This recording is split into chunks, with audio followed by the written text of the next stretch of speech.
नमस्ते, good morning everybody. हम लोग पिछले क्लास में बंगाल का टॉपिक किए थे और बंगाल के टॉपिक के बाद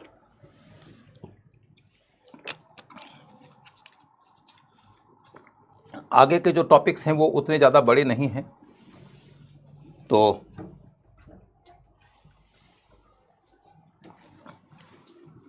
बंगाल के बाद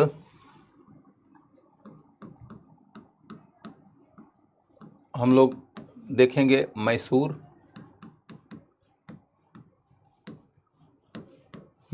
के बाद में मराठा, नेपाल, सिंध, अफगानिस्तान,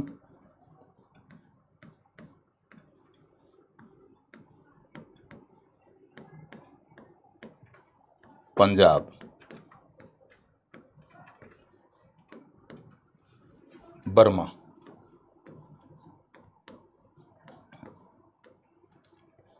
ये क्षेत्र हैं जिनको अंग्रेज़ों ने जीता है।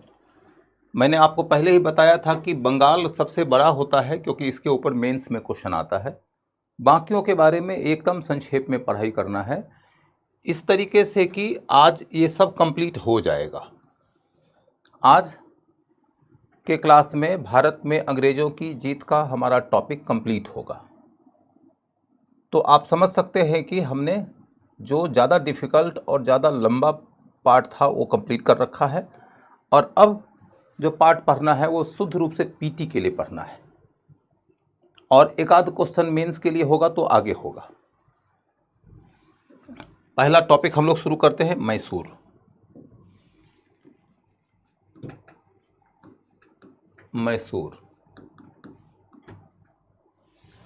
तो मैसूर के बारे में आपको ये समझना होगा कि ज्योग्राफिकली ये कहाँ लोकेटेड है। तो पहले दिमाग में नक्शा बनाओ कि कर्नाटक में। उसके बाद फिर दूसरी बात यह कि मैसूर की चौहद्दी क्या होगी। तो मैसूर के दक्षिण में एक राज्य था ट्रवनकोर का, जो केरल में है। उसके बाद मैसूर के उत्तर में एक राज्य है मराठों का, जो महाराष्ट्र में है। और मैसूर के पूरब में एक राज्य है आंध्र प्रदेश में, हैदराबाद का, निजाम का। और पूर्वी दक्षिणी हिस्से में मद्रास है, जहाँ पर अंग्रेज थे। तो मैसूर एक ऐसा राज्य था जो चार तरफ से, चार राज्यों से घिरा है। एक ट्रवनकोर जो दक्षिण पश्चिम में है, एक मद्रास जो दक्षिण पूरब में है, एक मराठा जो उत्तर पश्चिम में है, और एक हैदराबाद का निजाम जो उत्तर पूरब में है। चारों तरफ से घिरा हुआ राज्य है, ऐसे समझो। ये हुआ मैसूर राज्य, ये हुआ ट्रवनकोर का राज्य जो केरल में है। आप लोग इतनी बातें जानते जरूर होंगे कि मैसूर कर्नाटक में है, और ये हुआ मद्रास का इलाका, जो आप जानते हैं कि ब्रिटिश के पास में है। और ये हुआ आंध्र प्रदेश में हैदराबाद का राज्य, जहां का शासक निजाम कहलाता था, तो हैदराबाद के निजाम का। और ये हुआ मराठों का इलाका, मराठा, महाराष्ट्र में।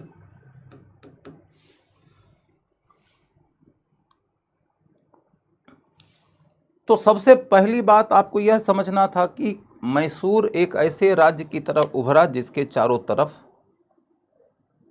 दुश्मन राज्य है। दूसरी बात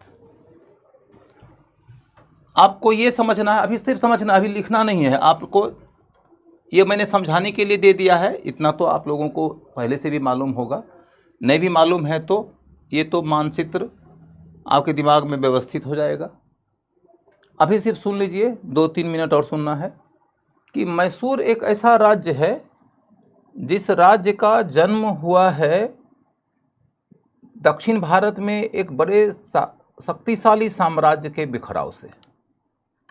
दक्षिण भारत में एक बड़ा शक्तिशाली साम्राज्य हुआ करता था जिसे हम विजयनगर साम्राज्य के नाम से जानते हैं।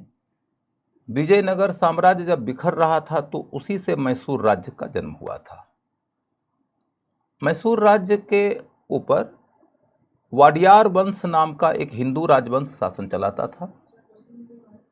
वाडियार वंशियों से गद्दी छीन लिया था हैदर अली नाम के सिपह सालार ने, माने सैनिक अधिकारी ने। जब हैदर अली के हाथ में मैसूर राज्य था तो उसी समय उसको इन 4 दुश्मनों से घिरकर राजनीतिक समस्याओं का सामना करना पड़ा। इस क्रम में जो सबसे ज़्यादा उल्लेखनीय बात है वो ये कि अंग्रेज इस समय अब साम्राज्यवादी महत्वाकांक्षा से प्रबल होकर विस्तार की कोशिश कर रहे थे। जब अंग्रेज विस्तार की कोशिश कर रहे थे तो उनका मैसूर के साथ में मुकाबला हुआ और मैसूर के साथ में उनकी कुल 4 लड़ाइयाँ हुई। मैसूर के साथ में उनकी कुल 4 लड़ाइयाँ हुई हैं। ये चारों लड़ाइयाँ कब हुई, इनके बाद कौन सी संधि हुई, ये महत्वपूर्ण है। आपके लिए जो इम्पोर्टेंट बात है इस मैसूर के मुद्दे को लेकर, वो अब मैं एक एक करके लिखवाना शुरू करता हूँ। लिखिए,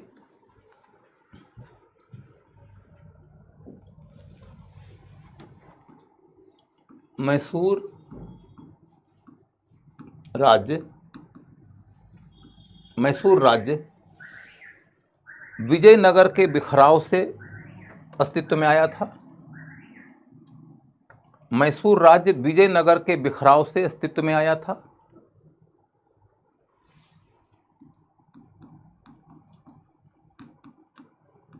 विजयनगर के बिखराव से अस्तित्व में आया था।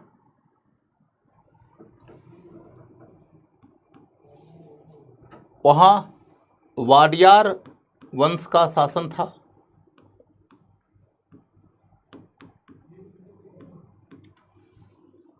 वाडियार वंश का शासन था।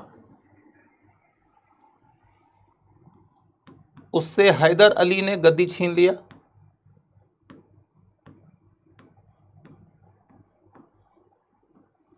हैदर अली ने गद्दी छीन लिया।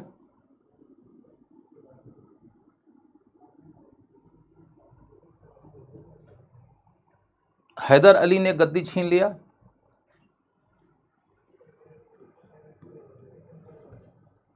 एक काम के लायक फैक्ट हैदर अली से जुड़ने वाला है कि वह डिंडीगुल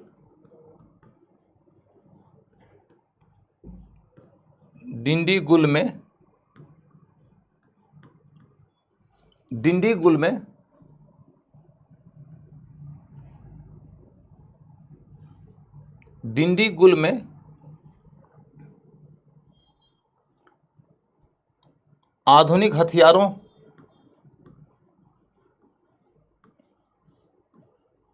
आधुनिक हथियारों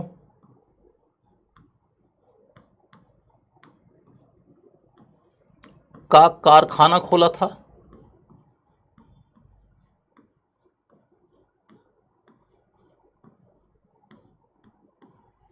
वह डिंडीगुल में आधुनिक हथियारों का कारखाना खोला था।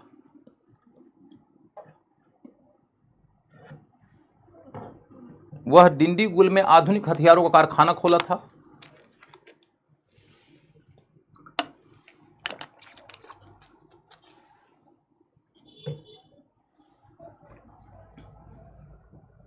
वह डिंडीगुल में आधुनिक हथियारों का कारखाना खोला था।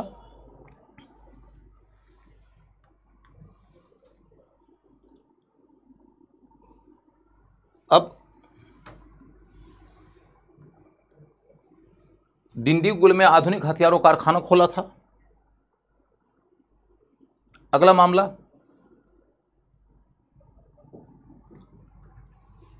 वह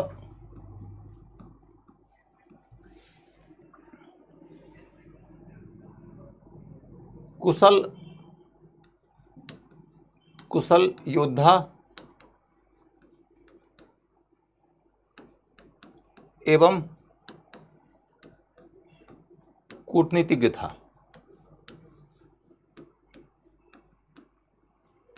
कुशल योद्धा एवं कूटनीतिज्ञ था। इतनी बात के बाद अब हमें चलना है इस दिशा में कि उसका किसके साथ में संघर्ष था, किसके साथ में दुश्मनी थी। तो मराठा,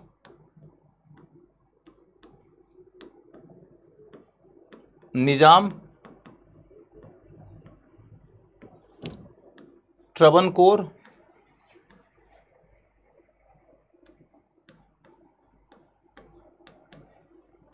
एवं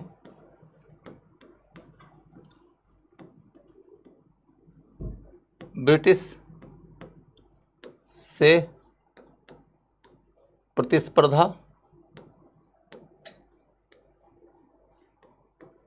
एवं टकराव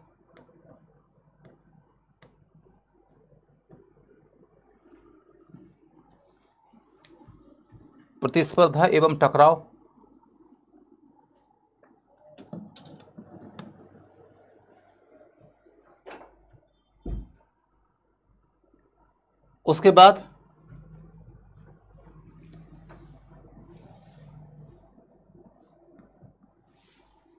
कुशल योद्धा एवं कूटनीतिज्ञ था। मराठा, निजाम, ट्रवनकोर एवं ब्रिटिश से प्रतिस्पर्धा भी थी और टकराव भी था। फिर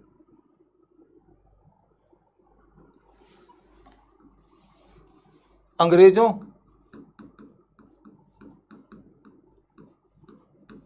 से संघर्ष, ये मूल मुद्दा है जहां से कि क्वेश्चन आएगा। अंग्रेजों से संघर्ष, नंबर 1,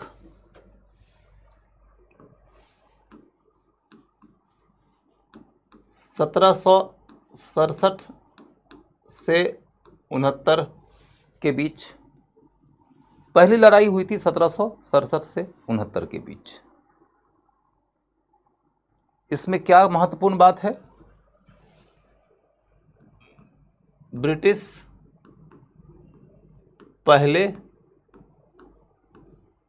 निजाम और मराठा को अपनी ओर मिलाए, अपनी ओर मिला लिए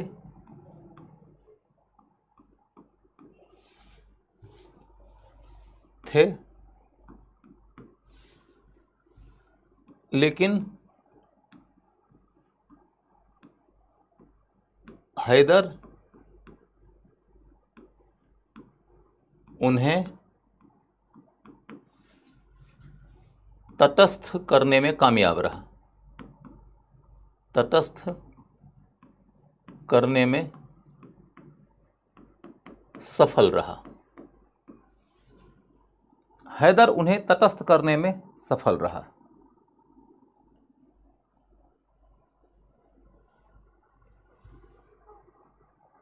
युद्ध बराबरी पर छूटा,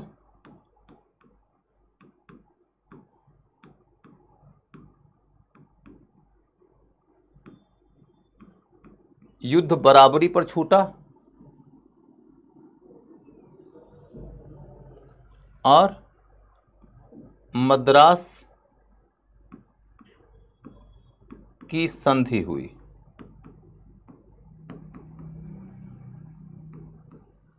मद्रास की संधि हुई। देखो बच्चों, तुम में से कोई कह रहा है लिखना है, कोई कह रहा है समझा रहे हैं, तो तुम लोगों को एक दफ़ा नहीं, मैं कई दफ़ा समझा चुका हूँ। वो ये कि बोर्ड पे जब मैं कोई चीज़ लिख रहा हूँ तो तुम्हें निश्चित तौर पर लिख लेना है। उस समय किसी प्रकार का भ्रम नहीं पालो कि समझा रहे हैं कि लिखा रहे हैं। मैं आराम से बोल रहा हूँ, खुद लिख रहा हूँ, तो क्या उद्देश्य हो सकता है इसका? यही उद्देश्य हो सकता है कि तुम्हें इन सब तथ्यों को लिखना है। समझ गए?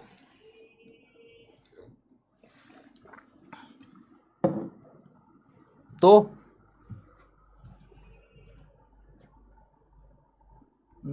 साउंड प्रॉब्लम सबके साथ में है क्या? Sound problem?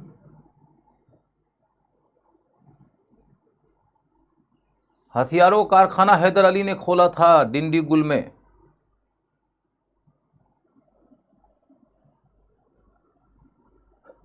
चलो अब देखो कि यहां पर ये तुम्हें समझना है कि ये मैसूर राज्य है। मैसूर राज्य के ऊपर हमला किया अंग्रेजों ने, जो मद्रास में थे। मैसूर राज्य के ऊपर हमला किया अंग्रेजों ने, जो कि मद्रास में थे। और अंग्रेजों ने क्या कोशिश किया कि वह आंध्र प्रदेश के निजाम और महाराष्ट्र के मराठा, इन दोनों से गठजोड़ कर लिया। तो क्या होगा कि ये तीनों मिलके इन पर अटैक करेंगे, तीनों मिलकर इन पर अटैक करेंगे। और ट्रवनकोर के बारे में एक छोटी बात जान लो कि ये एक छोटा सा कमजोर राज्य था। इतना कमजोर था कि इनकी सुरक्षा पहले ही से अंग्रेजों की जिम्मेदारी थी। तो इसका मतलब यह है कि अंग्रेजों ने यह सोच लिया था कि मैसूर को हम घेर लेंगे।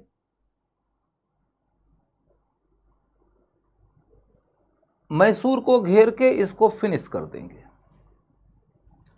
अब आंध्र प्रदेश के अंदर जो हैदराबाद का निजाम है वो, और महाराष्ट्र में मराठा जो है वो, आखिर मैसूर के विरुद्ध अंग्रेजों के साथ में गठजोड़ करने को तैयार क्यों हो गया? तो राजनीति में तो होता ही है कि ये दोनों आसपास के राज्य हैं, ये दोनों आसपास के राज्य हैं, तो कुछ क्षेत्रों के मामले को लेकर आपस में टकराव रहता है, क्योंकि ये सब अपने अपने राज्यों का विस्तार करना चाहते थे। इनके बीच के टकराव के कारण अंग्रेजों ने हैदराबाद को ऑफर दिया कि तुमको कुछ इलाका मिल जाएगा, मराठा को ऑफर दिया कि तुमको कुछ इलाका मिल जाएगा, और इसके साथ तीनों ने मिलकर ये तय कर लिया कि हम मैसूर पे अटैक करेंगे। किंतु आपने अभी कुछ देर पहले ये लिखा है कि हैदर अली एक कुशल योद्धा भी था और एक कूटनीतिज्ञ भी था। तो कूटनीतिज्ञ हैदर अली ने क्या किया?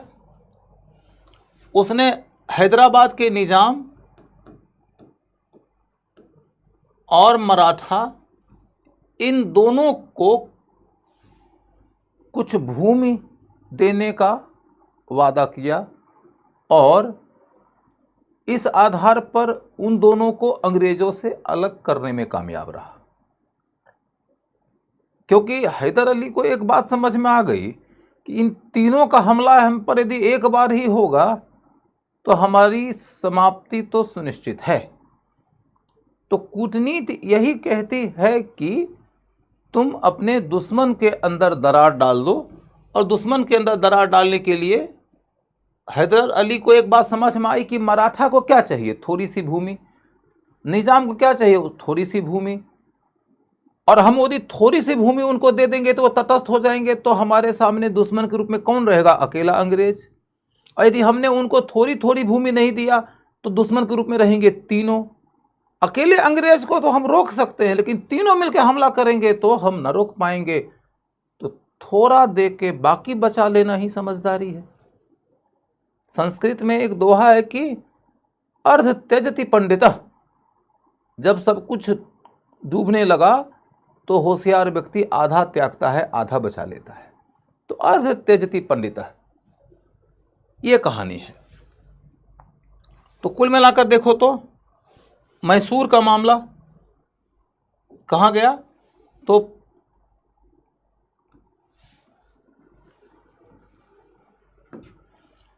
ब्रिटिश पहले युद्ध किए मैसूर से, तो 1767 से 69 के बीच में, और उस युद्ध में मराठा और निजाम को हैदर अली ने तटस्थ कर लिया, इसलिए अंग्रेज हैदर अली से जीत नहीं पाए, युद्ध बराबरी पर छूटा और अंतोगत्वा संधि हुई। कौन सी संधि? मद्रास की संधि। बात खत्म हो गई।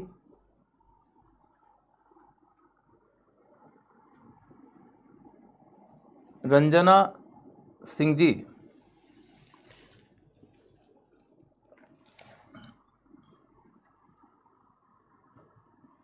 रंजना जी, आप की जो इच्छा है, मैं उस इच्छा की पूर्ति करने में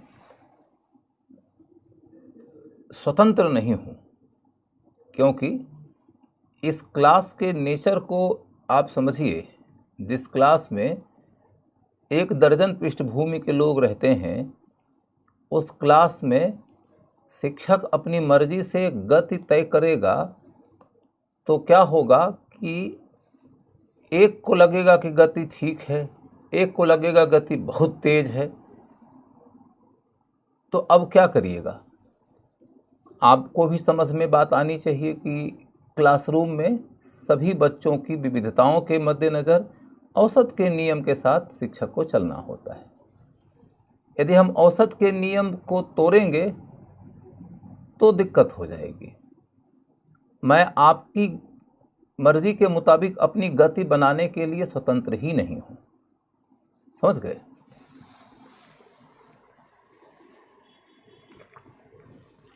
मैं जब क्लास में पढ़ाता हूं तो ऐसे क्लासेस भी पढ़ाया हूं और पढ़ाता हूं जो क्लास 20 दिनों में ख़त्म करना है, और वो भी ऑप्शनल का क्लास ख़त्म करना है।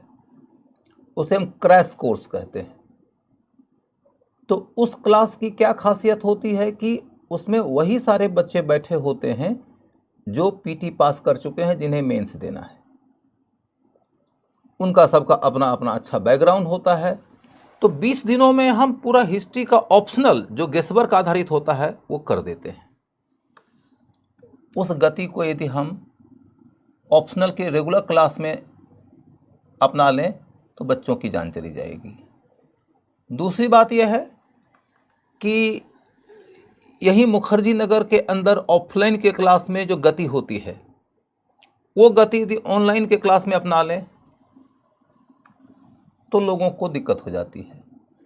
कुछ प्लेटफॉर्म्स ऐसे हैं जिन प्लेटफॉर्म्स के आधार पर शिक्षकों की गति तय होती है।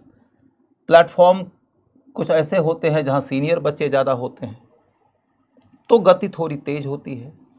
कुछ प्लेटफॉर्म्स ऐसे होते हैं जहाँ के जूनियर बच्चे बहुत ज़्यादा हैं, 12th के बच्चे हैं, फर्स्ट ईयर के बच्चे हैं, सेकेंड ईयर के बच्चे हैं।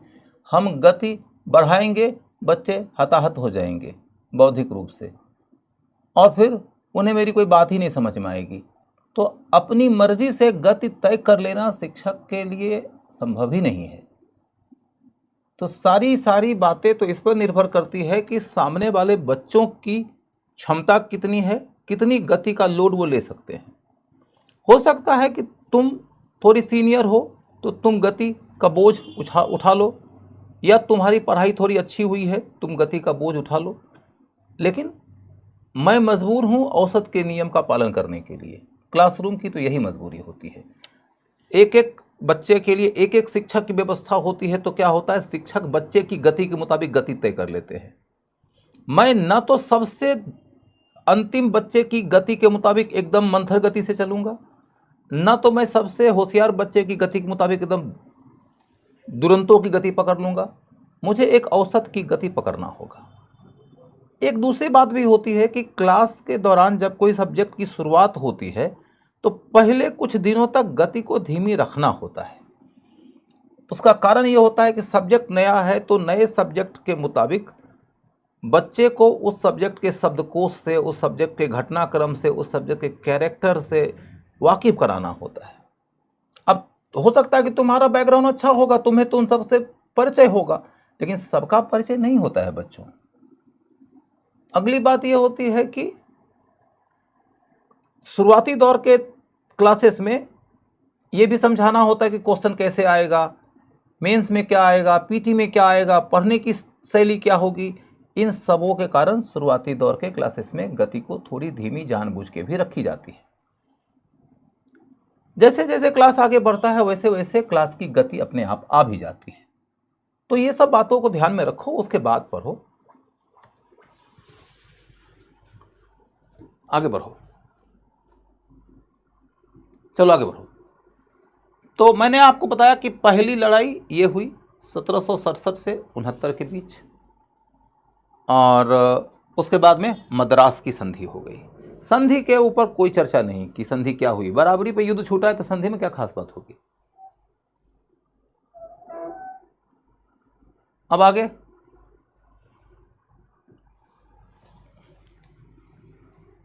1780 से 1784 के मध्य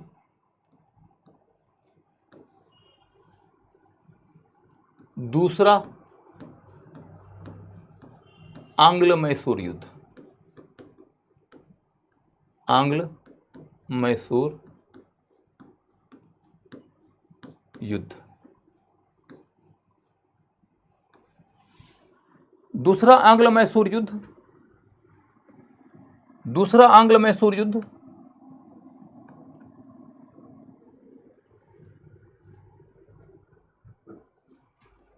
कब हुआ? दूसरा आंग्ल मैसूर युद्ध हुआ 1780 से 84 के बीच में। तो सबसे पहला पॉइंट है कि जब हम कहते हैं सेकेंड एंग्लो मैसूर वॉर, तो हमें यह कहना होता है कि भाई यह युद्ध कब हुआ, कब की कहानी क्लियर है। युद्ध के दौर में कौन किसके साथ है, कौन किसके साथ है, कौन किसके साथ है, तो देखना होगा कि मैसूर, मराठा और निजाम, तीनों के विरुद्ध ब्रिटिश लड़ रहे थे, तीनों के विरुद्ध ब्रिटिश लड़ रहे थे। मैसूर, मराठा और निजाम तीनों के विरुद्ध ब्रिटिश लड़ रहे थे। यह बहुत इंपॉर्टेंट फैक्ट है। यह ऐसी लड़ाई है जिसमें कि अंग्रेजों को एक साथ तीनों से लड़ना पड़ा है। किन तीनों से? मैसूर से भी, निजाम से भी और मराठों से भी। अंग्रेजों की सामान्य रणनीति यह होती थी कि एक एक करके लड़ो और शक्ति का संतुलन अपने पक्ष में करके लड़ो, लेकिन यहाँ एकदम स्थिति उलट गई है कि उनको एक साथ में तीनों से हम लड़ते हुए देख रहे हैं, और यहाँ पर उनको इस वजह से जीत नहीं मिली है, तो उन्होंने इससे सीख लिया है कि आगे हम एक एक करके ही लड़ेंगे और शक्ति का संतुलन अपने पक्ष में रखकर ही लड़ेंगे। तो तीनों से एक साथ लड़ रहे हैं, ये फैक्ट है जो पूछा जा सकता है।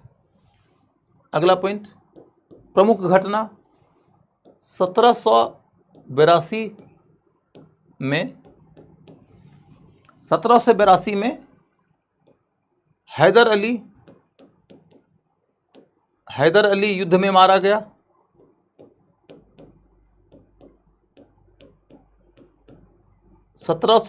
में हैदर अली युद्ध में मारा गया। टीपू सुल्तान बना।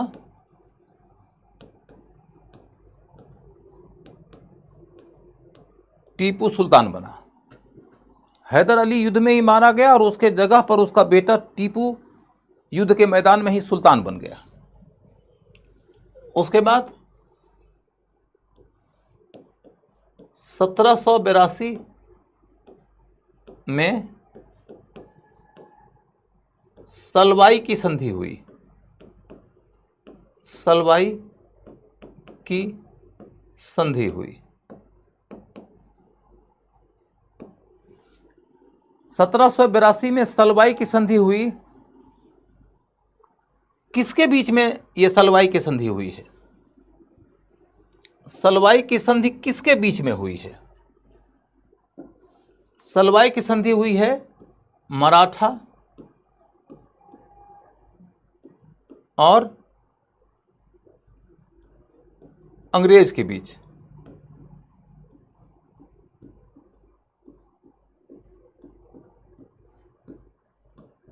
अंग्रेज के बीच। मराठा और अंग्रेज के बीच हुई है।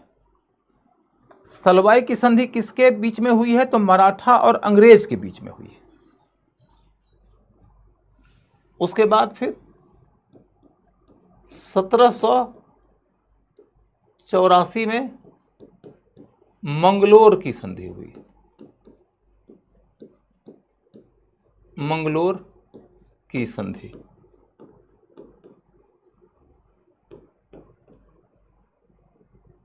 मैसूर और ब्रिटिश के बीच। मैसूर एवं ब्रिटिश के बीच। मैसूर एवं ब्रिटिश के बीच। तो अब इसकी कहानी समझो कि जब 1780 से 84 के बीच में मैसूर और अंग्रेजों के बीच दूसरी लड़ाई चल रही थी, तो उस दौरान अंग्रेज़ों को चूंकि तीनों से लड़ना पड़ रहा था, तो अंग्रेज़ समझ गए कि हम ऐसे में तो नहीं जीत पाएंगे। तो उन्होंने हैदराबाद के निजाम से संधि कर लिया। वो संधि उतना महत्वपूर्ण नहीं है। उन्होंने मराठों से भी संधि कर लिया। सलवाई की संधि बहुत महत्वपूर्ण संधि है। अंग्रेज़ों की सोच ये थी कि मराठों से भी दोस्ती कर लो, निजाम से भी दोस्ती कर लो और मैसूर को अकेला करके उससे लड़ो। और इसी वजह से 1782 में ही मराठों से संधि कर लिया, लेकिन मैसूर से लड़ाई 1784 तक चली। किंतु उस लड़ाई में अंग्रेज जीत नहीं पाए, तो अंततः उनको मैसूर से भी मंगलोर की संधि करना पड़ गया। संधि की शर्तों के बारे में पढ़ने की कोई जरूरत नहीं है। क्वेश्चन सिर्फ ये रहेगा कि ये संधि किसके बीच हुई थी, और संधियों के बारे में कालक्रम दे देगा कि भाई इनका कालक्रम सजाइए कि कौन पहले कौन बाद में।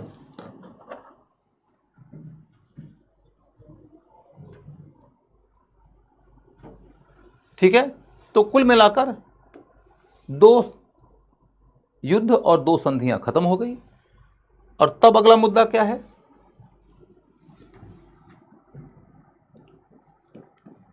Third Anglo Mysore war. Third Anglo Mysore war. Third Anglo Mysore war. तृतीय आंग्ल मैसूर युद्ध की बात यदि करो तो कब हुआ? 1790 से 1792 के मध्य।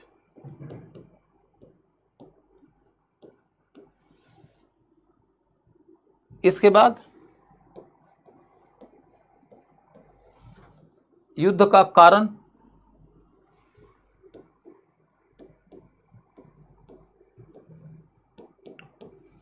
कारण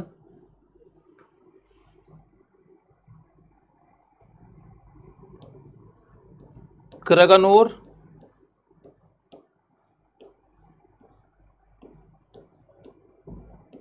एवं जयकोटे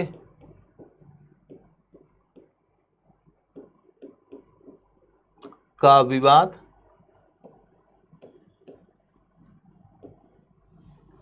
और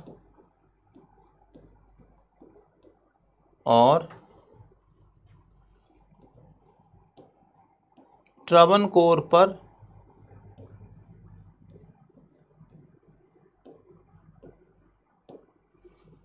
टीपू का हमला। टीपू का हमला।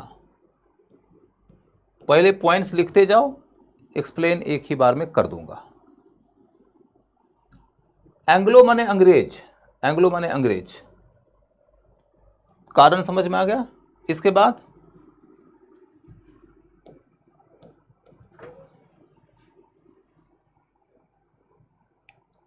टीपू हार गया, टीपू हार गया।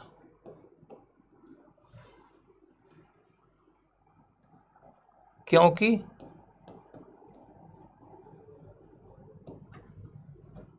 ब्रिटिश मराठा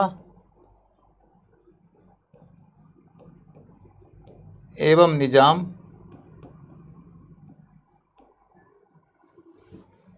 को अपने साथ करने में कामयाब रहे, को अपने साथ लाने में कामयाब रहे।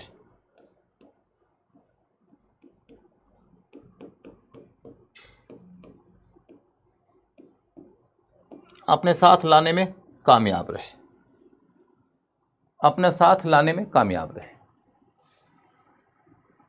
यहां पर एक बात ध्यान रखिएगा कि एक बार क्वेश्चन आया है यूपीएससी में कि प्रथम आंग्ल मैसूर युद्ध के दौरान मराठा और निजाम अंग्रेजों की ओर से लड़े थे। मतलब एक क्वेश्चन आया है, उस क्वेश्चन के अंतर्गत ये विकल्प था कि प्रथम आंग्ल मैसूर युद्ध के दौरान मराठा और निजाम अंग्रेजों की ओर से लड़े थे। सच्ची कहानी क्या है कि नहीं लड़े थे। अंग्रेजों ने कोशिश तो किया था, लेकिन हैदर अली ने उसे विफल कर दिया था। लेकिन तीसरी लड़ाई जब हुई है अंग्रेजों और मैसूर के बीच में, तो उसमें टीपू सुल्तान है मैसूर का शासक, वो अपने पिता की तरह इतना चालाक नहीं निकला और अंग्रेज मैसूर के खिलाफ मराठा और निजाम को अपने साथ लाने में कामयाब रहे। तो अब अगला क्वेश्चन यहां से आएगा। अब देखोगे कि इसके बाद संधि होती है, श्रीरंगपट्टम की संधि। श्रीरंगपट्टम की संधि,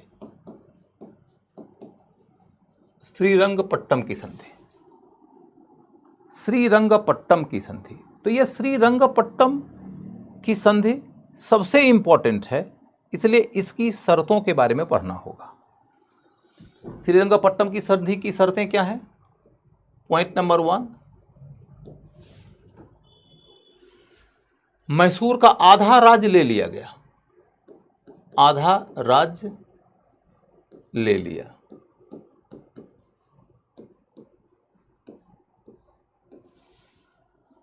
अब यहां पर देखोगे कि आधे राज्य के अंतर्गत कुछ इलाका मैसूर से छीनकर मराठों को दिया गया, कुछ इलाका मैसूर से छीनकर हैदराबाद के निजाम को दिया गया, कुछ इलाका अंग्रेजों को मिला।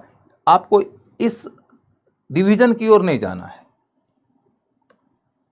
कृष्णा नदी से पेन्नार नदी के बीच का इलाका चला गया निजाम के पास, तुंगभद्रा नदी से ऊपर का इलाका चला गया मराठों के पास, और फिर तटवर्ती इलाका और कई सारे और महत्वपूर्ण जगह डिंडीगुल वगैरह का इलाका चला गया अंग्रेजों के पास। But you need not to read these things in detail. आधा राज्य मैसूर का ले लिया गया, ये इंपॉर्टेंट है। उसके बाद फिर उस पर 3 करोड़ रुपया का हर्जाना लगाया गया।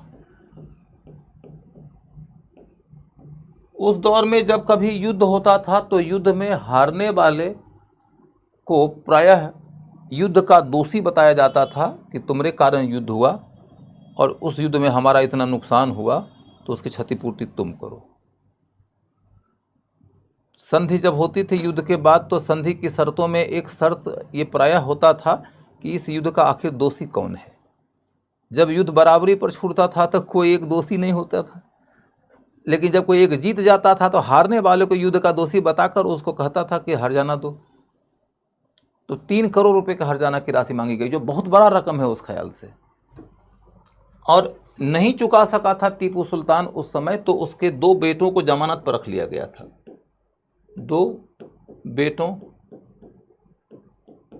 को जमानत पर रख लिया गया था।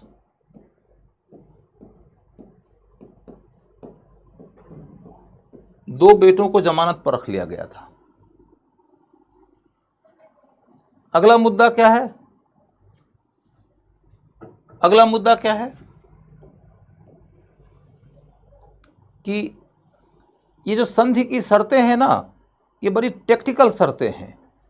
इसको लेकर एक ब्यौरा दिया है उस समय के गवर्नर जनरल कॉर्नवालिस ने इंग्लैंड में बैठे हुए कोर्ट ऑफ डायरेक्टर्स के प्रेसिडेंट को। उस ब्यौरे में उन्होंने लिखा है कि हमने श्रीरंगपट्टनम की संधि के माध्यम से क्या प्राप्त किया।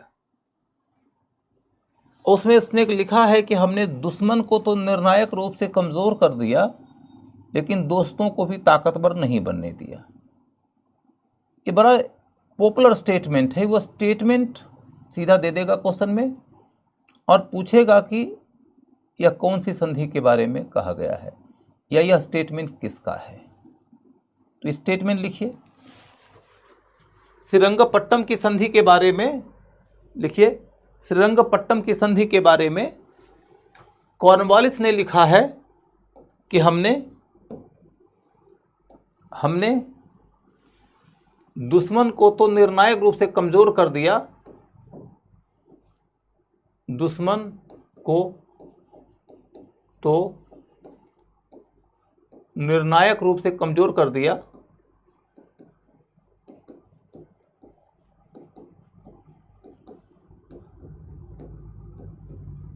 कमजोर कर दिया, लेकिन दोस्तों को भी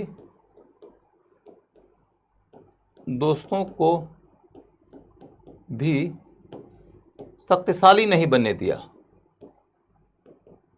शक्तिशाली नहीं बनने दिया।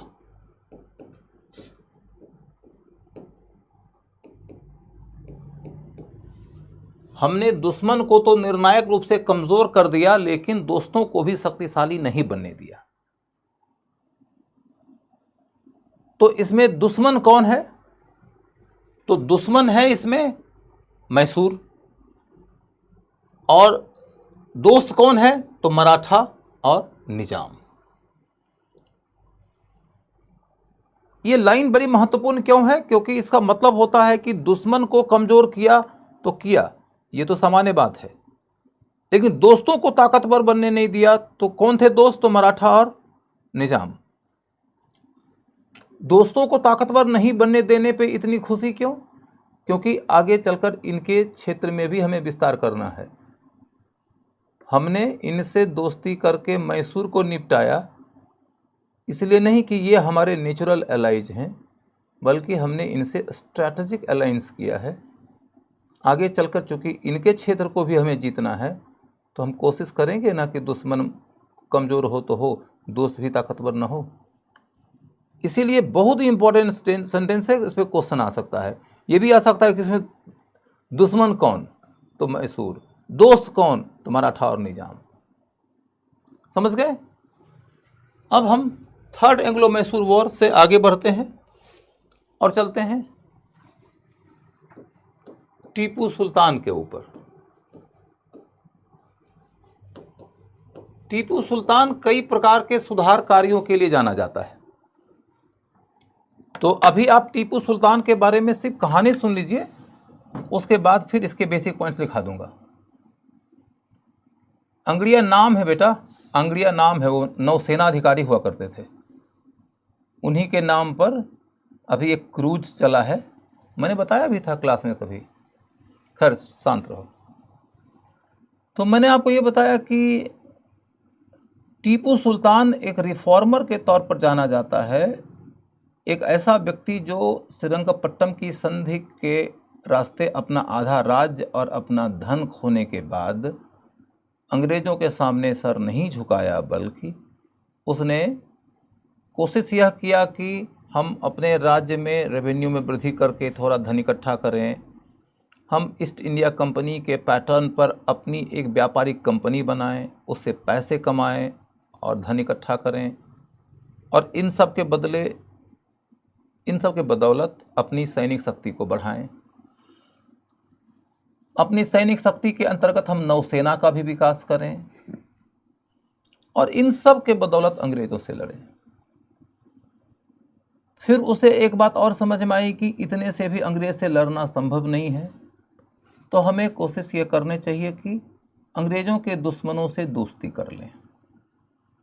और इसलिए उसने अंतर्राष्ट्रीय स्तर पर कई शक्तियों के साथ में गठजोड़ करने का, डिप्लोमेटिक अलायंस करने का प्रयास किया, जैसे कि फ्रांसीसियों के साथ। और इसके अतिरिक्त भी उसने कुछ बड़ा ठोस निर्णय लिया, वो ये कि उसे लगा कि चूंकि फ्रांस में उसने क्रांति के परिणाम को देखा था, ये वही दौर है जब 1789 ईस्वी में फ्रांस में क्रांति हुई थी और राजतंत्र के जगह पर लोकतंत्र आया था। तो उसने फ्रांस में क्रांति के परिणाम को देखा था और उसको यह बात पता चल गई थी कि यदि हम जनता के अंदर यह भावना जगा दें कि यह राज्य तुम्हारा है, यह देश तुम्हारा है, इसके ऊपर विदेशी हमला करने जा रहा है, वह कब्जा करने वाला है, हम उस विदेशी के खिलाफ लड़ रहे हैं, तुम हमारा साथ दो, और जनता यदि इस भावना में आकर हमारे साथ खड़ी हो गई तो विदेशियों के लिए हमारी भूमि पर जीत हासिल करना संभव नहीं होगा। क्योंकि जनता जब सड़कों पे उतर जाती है, जनता जब मरने मारने पे उतारू हो जाती है, तो साम्राज्यवादियों के लिए रास्ता मुश्किल हो जाता है। तो टीपू सुल्तान ने अपने आप को जनता का नेता बनाने की कोशिश किया और इसलिए उसने अपने आप को नागरिक टीपू कह दिया। पहले वो टीपू सुल्तान था और बीच में उसने उपाधि ले लिया नागरिक टीपू का। अपने कैपिटल श्रीरंगपट्टम में उसने एक वृक्ष लगाया स्वतंत्रता के प्रतीक के रूप में, जिसका मतलब ये था कि हम धीरे धीरे अब लोगों को नागरिक स्वतंत्रता देंगे, वो नागरिक स्वतंत्रता जो नागरिकों को लोकतंत्र में हासिल होती है। वह फ्रांस की एक पॉलिटिकल पार्टी हुआ करती थी जैकोबिन क्लब नाम से, जैकोबिन क्लब की सदस्यता ले लिया था। जैकोबिन क्लब रिपब्लिकन पार्टी थी। ये वो पार्टी थी जिसने कि फ्रांस के राजा को मृत्युदंड दे दिया था और राजतंत्र खत्म कर दिया था। जब कोई पार्टी रिपब्लिकन पार्टी है, इसका मतलब है कि वो राजतंत्र को खत्म कर देती है, नहीं मानती है राजतंत्र को, और उसका कहना है कि head of the state elected होगा, वंशानुगत नहीं होगा। तो तुम सोचो कि एक वंशानुगत सुल्तान ने जैकोबिन क्लब का मेंबरशिप ले लिया, यानी कि रिपब्लिकन आइडियोलॉजी को अपना लिया और अपने राज्य में खुद को उसने नागरिक टीपू कह दिया एवं स्वतंत्रता के प्रतीक के रूप में एक वृक्ष लगा दिया। इसका मतलब है कि वह नागरिकों को लोकतंत्र देने की बात कह रहा है और नागरिकों का साथ लेकर ब्रिटिश से मुकाबला करने की बात कर रहा है। यह बड़ी ही विशिष्ट बात है। इन बिंदुओं को लेकर टीपू सुल्तान पे क्वेश्चन पूछा जा सकता है। अब टीपू के बारे में जो बुनियादी बातें हैं उसको लिख लो। टीपू के बारे में जो बुनियादी बातें हैं उसको लिख लो।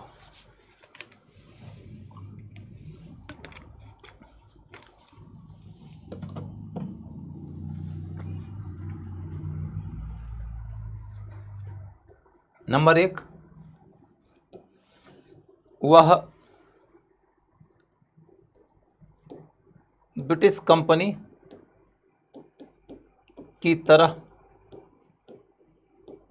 एक कंपनी बनाया।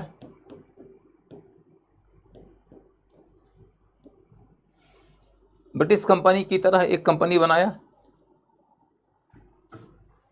नंबर 2, नौसेना के विकास का प्रयास किया।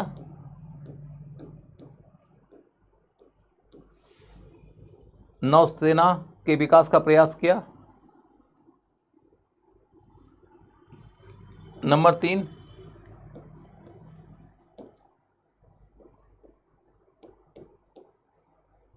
ब्रिटिश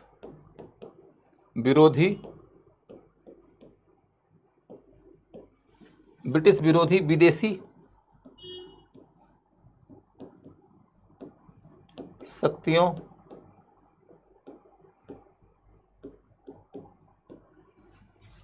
जैसे कि फ्रेंच में फ्रांसीसी से गठजोड़ किया, से कूटनीतिक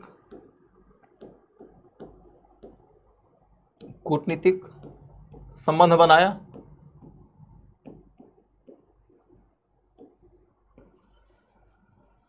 कूटनीतिक संबंध बनाया। उसके बाद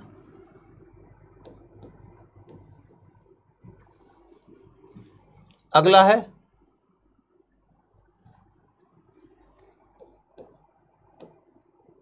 ब्रिटिश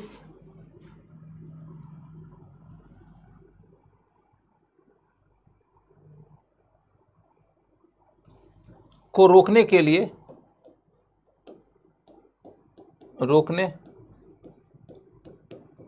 लिए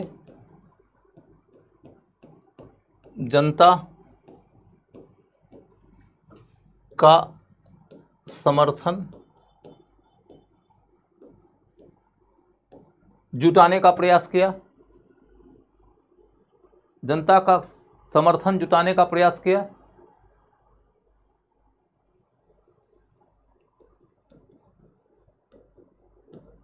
जुटाने का प्रयास किया।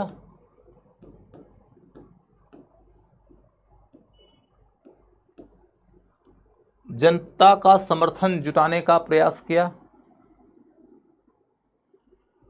अब जनता का समर्थन जुटाने के लिए क्या किया, ये इंपॉर्टेंट है। जैकोबिन क्लब की सदस्यता लिया। जैकोबिन क्लब की सदस्यता लिया।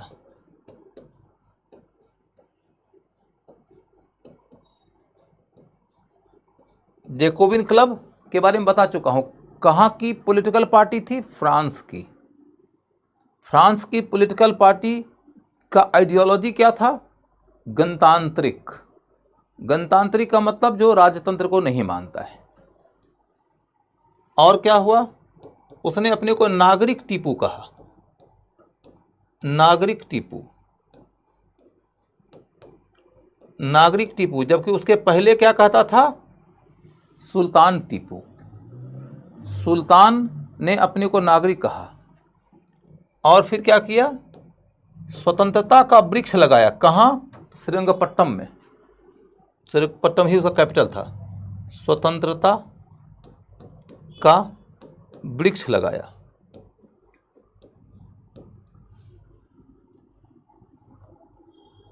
अब छोटे मोटे और भी कुछ सुधार का कार्य है, जैसे नया कैलेंडर वगैरह शुरू किया था, तो उसको ऐसे ही लिख लीजिए, बस ज़्यादा उसमें नहीं पढ़ना है।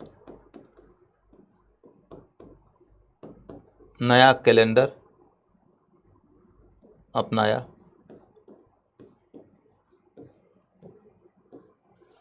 बस टीपू सुल्तान के द्वारा किए गए प्रयासों में इतनी ही बातें हैं जो आपको याद रखना है। तब अगला मुद्दा,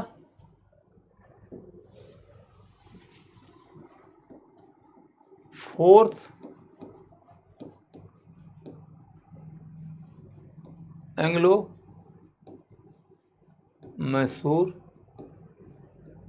वॉर। कब हुआ? 1799 में। 1799 में फोर्थ एंग्लो मैसूर वॉर हुआ, चौथी आंग्ल मैसूर लड़ाई हुई 1799 में। इस समय गवर्नर जनरल कौन था? Lord Wellesley. लॉर्ड वेलेस्ली,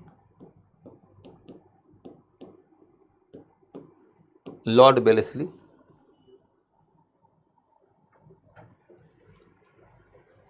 नतीजा क्या निकला? टीपू मारा गया।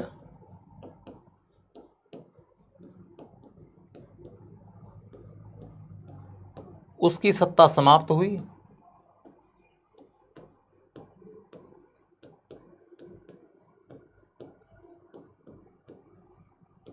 टीपू मारा गया, उसकी सत्ता समाप्त हुई।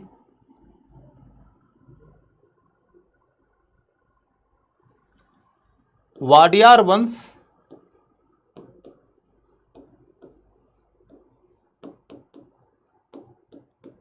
के एक उत्तराधिकारी को माने एक व्यक्ति को, सीधे कहो ना, एक व्यक्ति को गद्दी पर बिठाया गया।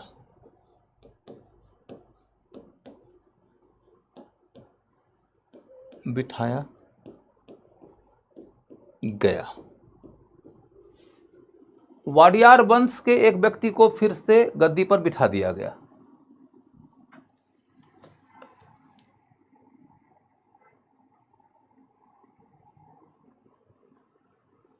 वाडियार वंश के एक व्यक्ति को गद्दी पर फिर से बिठा दिया गया।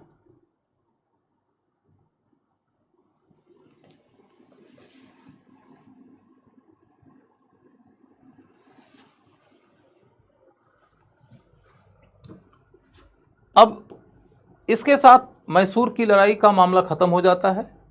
कुल मिला के मैसूर के साथ में अंग्रेजों की 4 लड़ाइयाँ हुई। 1767 से 69 के बीच में पहली लड़ाई, युद्ध बराबरी पर छूटा, मद्रास की संधि हुई। दूसरी लड़ाई 1780 से 84 के बीच में युद्ध बराबरी पर छूटा, मंगलोर की संधि हुई। तीसरी लड़ाई 1790 से 92 के बीच में युद्ध में अंग्रेजों की जीत हुई, मैसूर का भारी नुकसान हुआ श्रीरंगपट्टम की संधि के रास्ते। चौथी लड़ाई 1799 में हुई, इसमें मैसूर राज्य ही खत्म कर दिया, माने मैसूर में टीपू सुल्तान के राजवंश का ही अंत कर दिया, और उस राज्य का कुछ क्षेत्र तो अंग्रेजों ने अपने पास ले लिया और बचे हुए क्षेत्र में उसने फिर से वाडियार वंश को गद्दी पर बिठा दिया। वही वाडियार वंश जिससे कि गद्दी छीना था हैदर अली ने, तो वाडियार वंशियों को फिर से गद्दी पर बिठा दिया। गवर्नर और गवर्नर जनरल में अंतर। गवर्नर एक प्रांत का प्रधान होता है, गवर्नर जनरल गवर्नरों का गवर्नर होता है। गवर्नरों का गवर्नर माने गवर्नर जनरल। आगे प्रशासन के टॉपिक पढ़िएगा इसको। उसके बाद फिर वाडियार वंश के राजा वजा का नाम पढ़ने की जरूरत नहीं है, बिना मतलब का टाइम खराब मत करो अपना। मैसूर का मामला यहीं पर खत्म हो जाता है। मैसूर के बाद में आता है मराठा।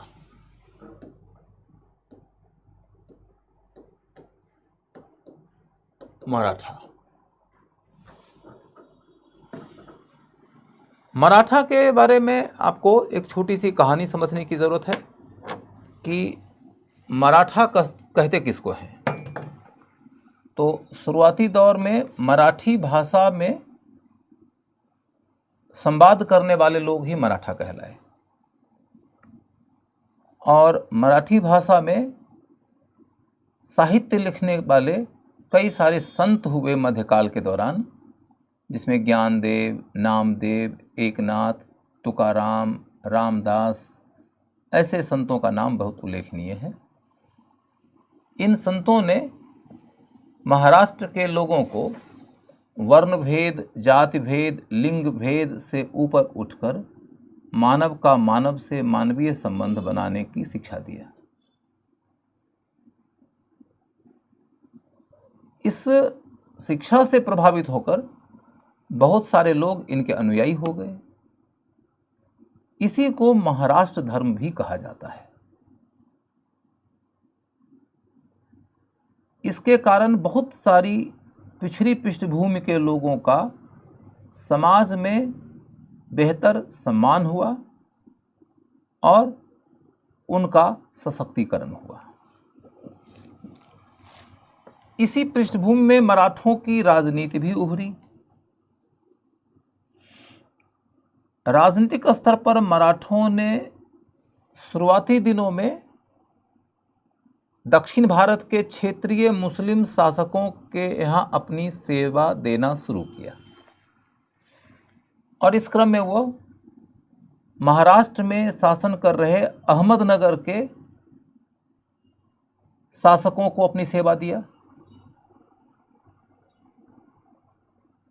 अहमदनगर में इमाद शाही राजवंश हुआ करता था, उनके यहाँ नौकरियां की। उसके बाद बीजापुर में आदिल वंश था, बीजापुर के आदिल वंशियों के यहाँ भी मराठों ने नौकरी किया। शिवाजी के पिता बीजापुर के आदिल वंशियों के अंदर ही नौकरी करते थे। मुगलों के समय में जहांगीर के काल तक आते आते मराठों ने मुगलों के यहाँ भी नौकरी शुरू कर दी, मुगल मनसबदारी में शामिल हो गए। लेकिन जब औरंगजेब का शासन आया उस काल में पहली बार शिवाजी ने मराठों के बीच एक शक्तिशाली राज्य के निर्माण की दिशा में कदम उठाया। शिवाजी ने ही पहली बार स्वतंत्र मराठा राज्य का भी गठन किया। अब शिवाजी जब स्वतंत्र मराठा राज्य का गठन कर रहे थे तो उस समय उनके सामने एक चुनौती दक्षिण भारत के अंदर कर्नाटक के क्षेत्र में शासन करने वाले बीजापुर के राज्य की थी। एक चुनौती आंध्र प्रदेश के क्षेत्र में शासन करने वाले गोलकुंडा के राज्य की थी। ये चुनौतियां ज़्यादा बड़ी नहीं थी शिवाजी के लिए। ज़्यादा बड़ी चुनौती थी कि उत्तर में मुगलों का शासन था और शासक था औरंगजेब। एक दुर्भाग्य की बात शिवाजी के लिए यह हुई कि शिवाजी शासन की सत्ता पर स्थापित होने के कुछ ही वर्षों के बाद में मर जाते हैं और शिवाजी का उत्तराधिकारी शिवाजी के इतना ज़्यादा योग्य नहीं था। संभाजी नाम था। शिवाजी के पिता का नाम था शाहजी भोसले और शिवाजी के बेटे का नाम था संभाजी। संभाजी में उतनी योग्यता नहीं थी जितनी कि शिवाजी में थी। शिवाजी की योग्यता में क्या है कि वो बहुत कुशल योद्धा होने के साथ साथ बहुत चालाक कूटनीतिज्ञ भी थे। परिस्थितियों को भांपकर गुरिल्ला युद्ध प्रणाली में काफी निपुण थे। तो जिस तरह की चुनौतियां उस समय मराठों के सामने में थी, उन चुनौतियों से निपटने के लिए सामान्य बुद्धि का व्यक्ति काफी नहीं था, बहुत कुशाग्र बुद्धि का व्यक्ति चाहिए था, जो शिवाजी तो था लेकिन संभाजी नहीं था। तो खैर मराठों के पतन की शुरुआत हो जाती है। औरंगजेब ने संगमेश्वर नाम के जगह पर हमला किया और हमला करके संभाजी को मार दिया। संभाजी की पत्नी और संभाजी के बेटा साहू जी को कैद करके आगरा लेके चला गया और संभाजी की पत्नी और संभाजी के बेटा कैदी की तरह रहे तब तक जब तक कि औरंगजेब जिंदा रहा। औरंगजेब को यह उम्मीद थी कि इससे मराठा लोग नेतृत्वहीन हो जाएंगे और मराठा हमारे सामने में सर झुका देंगे, मराठों का राज्य हमारा हो जाएगा। लेकिन औरंगजेब का ऐसा सोचना गलत सिद्ध हुआ। संभाजी के बाद संभाजी के छोटे भाई राजा राम ने मराठों का नेतृत्व संभाल लिया। राजा राम और औरंगजेब के बीच में मुकाबला होता रहा। औरंगजेब की सेना ने राजा राम को भी मार दिया। राजा राम के मरने के बाद तो मराठा और भी नेतृत्वहीन हो गए। तो एक स्त्री ने कमान संभाल लिया, राजा राम की पत्नी ताराबाई ने। और ताराबाई के नेतृत्व में मराठों ने औरंगजेब का नाक में इतना दम कर दिया कि अंततोगत्वा औरंगजेब ने यह सोचा कि मुगल सेना नहीं जीत पाएगी मराठों को। यदि मराठों से निपटना है तो रणनीति बदलने की जरूरत है। और कौन सी रणनीति अपनाई जाए अब? तो यह तय किया गया कि साहू जी को कैद से रिहा कर दो। साहू जी को कैद से रिहा करने की कोशिश इसलिए की गई ताकि साहू जी जाके दावा ठोके कि मराठों के शासक हम होंगे, राजा हम होंगे। और ताराबाई चाहती थी कि हमारा बेटा राजा बने अब, क्योंकि हमने इतने वर्षों तक मुगलों से मुकाबला किया तो उत्तराधिकार तो मेरे बेटा को मिलना चाहिए। तो ताराबाई चाहती है कि उसका बेटा शिवाजी द्वितीय गद्दी पर बैठे। और साहू जी को यदि हमने रिहा कर दिया और साहू जी दावा करेगा कि हम गद्दी पर बैठेंगे तो मराठा आपस में लड़ेंगे। आपस में मराठा जब लड़ेंगे तो मुगलों को मौका मिलेगा। तो मुगलों ने डिवाइड एंड रूल की नीति अपनाया। औरंगजेब ने इसी के तहत यह डिसाइड किया कि साहू जी को आज़ाद कर दो। औरंगजेब के अंतिम काल की यह सोच थी। औरंगजेब मर गया, साहू जी रिहा तो हो गए। साहू जी रिहा हो गया और साहू जी और ताराबाई के बीच में प्रतिस्पर्धा भी हुई, लड़ाई भी हुई, जिसमें साहू जी के अंत में जीत हो गई। साहू जी की जीत हो गई, ताराबाई की राजनीति खत्म हो गई। ज्यादातर मराठा सरदार साहू जी के साथ आ गए। ज्यादातर मराठा सरदार साहू जी के साथ आ गए। इसी क्रम में साहू जी ने जो सफलता हासिल किया था उसमें एक व्यक्ति की बड़ी भूमिका मानी जाती है। वह है साहू जी का पेशवा। पेशवा माने समझो प्रधानमंत्री। शिवाजी ने जो मराठा प्रशासनिक ढांचा तैयार किया था उसमें 8 मंत्रियों की एक व्यवस्था की गई थी। 8 मंत्रियों की व्यवस्था को अष्टप्रधान कहते हैं। अष्टप्रधान में सबसे बड़ा अधिकारी जो था वो था पेशवा, जो वित्त विभाग देखता था और सबसे वरिष्ठ था। पेशवा के पद पर किसे बिठाया गया था? बालाजी विश्वनाथ नाम के एक व्यक्ति को। और बालाजी विश्वनाथ को ज्यादा शक्तिशाली बनाने के लिए उसे एक एडिशनल पोस्ट भी दिया गया था। वो पोस्ट था सेना करते का। सेना करते माने सेना नायक, माने वो मिलिट्री डिपार्टमेंट का भी हेड हो गया, वो वित्त विभाग का भी हेड हो गया। तो एक ही आदमी के पास में वित्त भी हो और डिफेंस भी हो, तो सोचो उस आदमी का क्या कहना है। बहुत कम ऐसा केस देखा गया है कि जिसमें एक ही आदमी वित्त मंत्री भी हो और एक ही आदमी रक्षा मंत्री भी हो। हमने तो आज़ादी के बाद के भारत के इतिहास में ऐसा सिर्फ एक ही आदमी को देखा है, और भी कोई हुए होंगे तो मुझे याद नहीं है।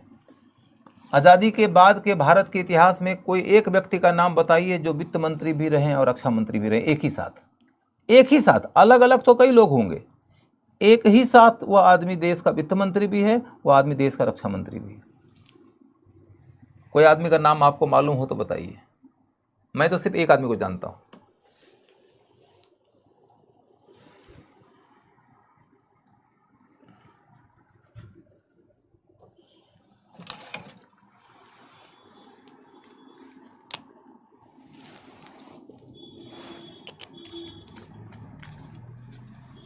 तो कुल मिला के पेशवा बालाजी विश्वनाथ बहुत शक्तिशाली हो गए। पेशवा बालाजी विश्वनाथ बहुत शक्तिशाली हो गए। बालाजी विश्वनाथ की 1720 में मृत्यु हो गई। 1720 में जब बालाजी विश्वनाथ की मृत्यु हुई तो बालाजी विश्वनाथ का बेटा बाजीराव प्रथम पेशवा बना। बाजीराव प्रथम पेशवाओं में सबसे ज्यादा प्रसिद्ध व्यक्ति है, पेशवाओं में सबसे ज्यादा कामयाब व्यक्ति था, पेशवाओं में सबसे ज्यादा योग्य व्यक्ति था। उसी के ऊपर फिल्म आई थी पिछले दिनों, आपने देखा होगा शायद, बाजीराव मस्तानी। बाजीराव मस्तानी में जो बाजीराव है वो बाजीराव प्रथम है। बाजीराव प्रथम बालाजी विश्वनाथ का बेटा था। बालाजी विश्वनाथ का ये बेटा 40 वर्ष की अवस्था में ही मर गया। 40 वर्ष की अवस्था में मरने के पहले 20 वर्षों तक पेशवा रहा। 20 वर्ष में ही पेशवा बन गया था। 20 वर्षों की अवस्था में पेशवा बन गया था और बहुत ही कामयाबी पूर्वक पेशवा का दायित्व संभाला था। भारत के इतिहास में गुरिल्ला युद्ध प्रणाली, माने छुप छुप कर युद्ध करना, जंगलों में जो युद्ध होता है वो युद्ध करना, घात लगाकर हमला करना, इस मामले में जिन 3-4 व्यक्तियों का नाम सबसे ज़्यादा लिया जाता है उनमें एक है महाराणा प्रताप सिंह, एक है मलिक अंबर, एक है शिवाजी और एक है बाजीराव प्रथम। ये 4 व्यक्तियों का नाम सबसे ज़्यादा लिया जाता है गुरिल्ला युद्ध प्रणाली में, तो बाजीराव प्रथम उन्हीं में से एक था। बाजीराव प्रथम की एक और बात है जो विशेष रूप से पूछने लायक है, वो ये कि बाजीराव प्रथम ने हिंदू पदपादशाही का एक विचार दिया था। हिंदू पदपादशाही का विचार क्या कहता है? ये विचार था कि समस्त हिंदू राजाओं को एक दूसरे के साथ मित्रता के संबंध में पिरो देना चाहिए और इन सब के संयुक्त मोर्चा के बदौलत अटक से लेकर कटक तक भारत में मुस्लिम सत्ता का अंत कर देना चाहिए और हिंदुओं की सत्ता स्थापित होनी चाहिए, मुगलों की सत्ता का अंत कर देना चाहिए। और ये सब कुछ होगा मराठों के नेतृत्व में। तो मराठों के नेतृत्व में हिंदू शासन की स्थापना, हिंदू साम्राज्य की स्थापना का विचार दिया था बाजीराव प्रथम ने। ये बहुत ही महत्वपूर्ण फैक्ट है जो आज की तिथि में पूछने लायक हो गया है। अब उसके बाद क्या देखते हैं कि 1740 ईस्वी में बाजीराव प्रथम की मृत्यु हो जाती है, तो उसका बेटा गद्दी पर बैठा जिसका नाम था बालाजी बाजीराव। बालाजी बाजीराव नाम कैसा है? तो आधा नाम दादा से लिया, आधा नाम बाप से लिया। ये तो विंध्य के दक्षिण में चलता ही है। बालाजी बाजीराव। बालाजी बाजीराव के काल में मराठों की शक्ति का विस्तार होता रहा। यदि ये क्वेश्चन आ जाता है कि मराठा के साम्राज्य का विस्तार सबसे ज़्यादा किस काल में था, बालाजी विश्वनाथ के काल में कि बाजीराव प्रथम के काल में कि बालाजी बाजीराव के काल में, तो उत्तर होगा बालाजी बाजीराव के काल में। बालाजी विश्वनाथ ने कुछ विस्तार कराया, बाजीराव प्रथम ने उसको आगे बढ़ाया और बालाजी बाजीराव ने उसको और आगे बढ़ाया। नतीजा निकल के आता है कि शीर्ष किसके काल में है? तो बालाजी बाजीराव के काल में है। बालाजी बाजीराव के काल में जब ये अपने शीर्ष पर थे तो इनका मुकाबला हुआ अफगानियों से पंजाब में। पंजाब में उस समय अहमद शाह अब्दाली का हमला हुआ था। अहमद शाह अब्दाली उस इलाके में जीत लिया, जीत करके लूटपाट जितना करना था वो कर लिया और अपने बेटा तैमूर को वहाँ का प्रतिनिधि बना दिया और खुद लौट के अफगानिस्तान चला गया। तो अहमद शाह अब्दाली जो कि अफगान शासक था, हमलावर था, पंजाब के इलाके को जीतकर अपने बेटा तैमूर को वहाँ का प्रतिनिधि बनाया था और लौट के चला गया था। उसी तैमूर के काल में मराठों ने अपनी सेना भेज दिया पंजाब, रघुनाथ राव नाम के एक व्यक्ति के नेतृत्व में। रघुनाथ राव ने पंजाब से तैमूर को खदेड़ दिया और पंजाब तक मराठों का प्रभाव फैल गया।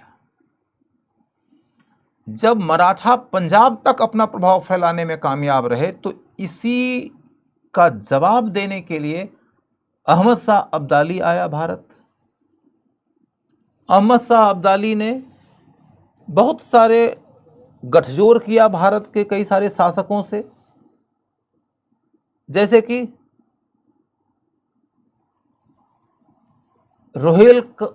खंड का एक शासक था, रोहिल्ला सरदार था नजीबुल्ला, और अवध का नवाब शुजाउद्दौला। इन सब के साथ गठजोड़ करके वह अपना मोर्चा मजबूत कर लिया। लेकिन जब 1761 में पानीपत में मराठों और अहमद शाह अब्दाली अफगान के बीच लड़ाई हुई, तो इस पानीपत की तीसरी लड़ाई में मराठों का साथ किसी हिंदू राजा ने नहीं दिया। इस पानीपत की तीसरी लड़ाई में मराठों का साथ किसी हिंदू राजा ने नहीं दिया। किसी भी हिंदू राजा ने मराठों का साथ नहीं दिया। कारण क्या है? मराठे तो हिंदू पदपादशाही का विचार लेकर चल रहे थे। तो कारण यह है कि बालाजी बाजीराव ने हिंदू पदपादशाही का विचार त्याग दिया था, अपने बाप का विचार त्याग दिया था बालाजी बाजीराव ने, और वह अपने राज्य के आसपास के हिंदू राजाओं पर भी हमला करना जारी रखा, लूटपाट करना जारी रखा, और उन पर अपनी शक्ति की सत्ता का ध्वंस दिखाकर उनसे चौथ माने उनके रेवेन्यू का 1/4 हिस्सा और सरदेशमुखी माने उनके रेवेन्यू का 10% उनसे वसूलता था। जब तुम किसी राज्य के ऊपर अपनी शक्ति का ध्वंस दिखा के उसके रेवेन्यू का 1/4 ले लोगे या उसके रेवेन्यू का 1/10 ले लोगे, तो वह तो स्वाभाविक रूप से न तुमसे दुश्मनी का भाव रखेगा। तुम ताकतवर हो, वो कमजोर है, तुम्हारी बात मानता है, तुम्हारे ऊपर कोई संकट आएगा तो तुम्हारे संकट को वह अपने लिए एक संभावना की तरह देखेगा। और यही वजह है कि पानीपत की तीसरी लड़ाई में विदेशी अफगान अहमद शाह अब्दाली को कई सहायक मिल गए, लेकिन देसी मराठा को कोई सहयोगी नहीं मिला, न हिंदू मिला न मुस्लिम मिला। अब पानीपत की लड़ाई में मराठों को बुरी तरीके से हार का सामना करना पड़ा। इनके हजारों सैनिक और सिपहसालार मारे गए। इस युद्ध में हार के कारण मराठों का धन बर्बाद हुआ, मराठों के लोग मरे, मराठों के सम्मान में बड़ी क्षति हुई। यहां से मराठा राज्य पतन की ओर मुड़ जाता है। और जब मराठा राज्य अपनी सत्ता से नीचे गिर रहा था, पतन की ओर जा रहा था, उस समय फिर उनके सामने में अंग्रेज आ जाते हैं और इसी पृष्ठभूमि में अंग्रेजों और मराठों के बीच में युद्ध वगैरह की शुरुआत होती है। तो अब देखो तुम कि एक क्वेश्चन ऑलरेडी मेंस में पूछा जा चुका है पानीपत की तीसरी लड़ाई के ऊपर। बल्कि सिंपल सा क्वेश्चन पूछा गया है कि पानीपत में बार बार ऐसी लड़ाइयाँ हुई हैं जो साम्राज्यों के निर्माण और ध्वंस के लिए निर्णायक है। भाषा उसकी कुछ और है, लेकिन उसका भाव यही है कि पानीपत में बार बार ऐसी लड़ाइयाँ हुई हैं जो साम्राज्य के निर्माण और ध्वंस के लिए निर्णायक है। तो इस मुद्दे के ऊपर थोड़ी चर्चा करनी पड़ेगी। तो अब आपको मैंने जितनी बातें बताई है उसका एक संक्षिप्त ब्यौरा लिख लेना जरूरी है। लिख लीजिए।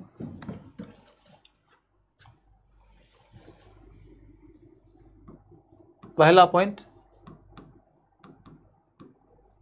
मध्यकाल में महाराष्ट्र धर्म का उभार हुआ।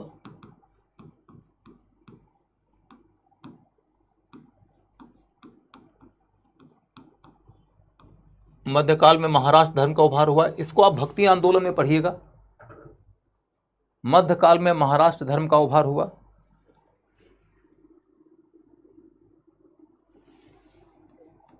उसके बाद मराठा राजनीति का उभार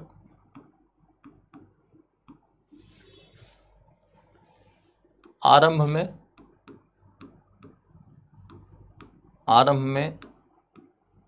अहमदनगर,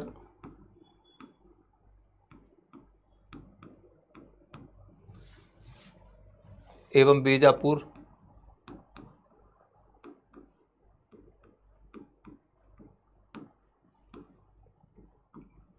के शासकों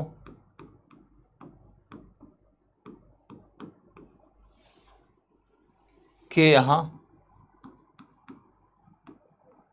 नौकरी करने वालों से हुई।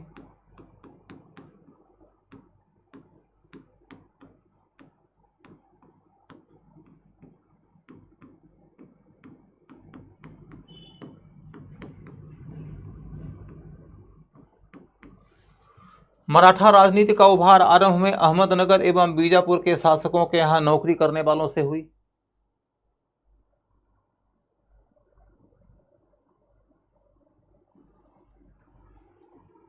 उसके बाद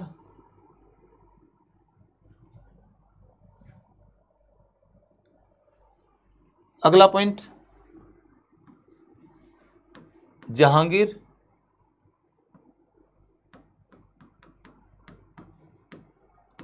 के समय से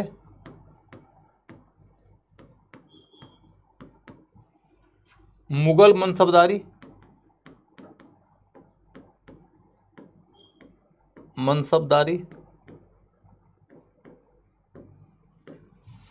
मुगल मनसबदारी में शामिल हुए।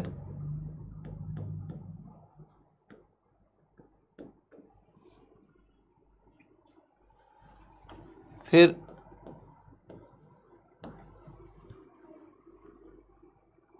औरंगजेब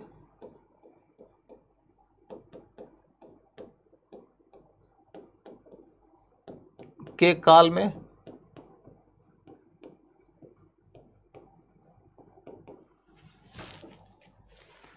मुगल मनसबदारी में सबसे ज़्यादा हिंदू, मुगल मनसबदारी माने प्रशासनिक व्यवस्था, मुगल मनसबदारी में सबसे ज़्यादा हिंदू,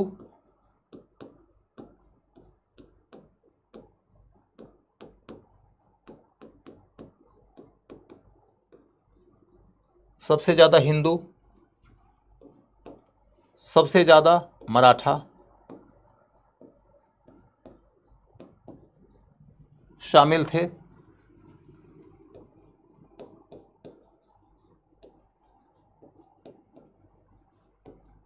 सबसे ज़्यादा हिंदू और सबसे ज़्यादा मराठा शामिल थे। मुगल मनसबदारी में सबसे ज़्यादा हिंदू और सबसे ज़्यादा मराठा शामिल थे। इन्होंने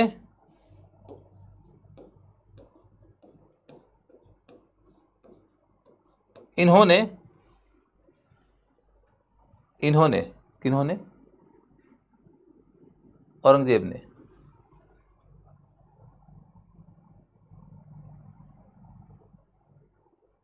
जो, बल्कि छोड़ दीजिए, भाषा रहने दीजिए इसको। इसी काल में शिवाजी ने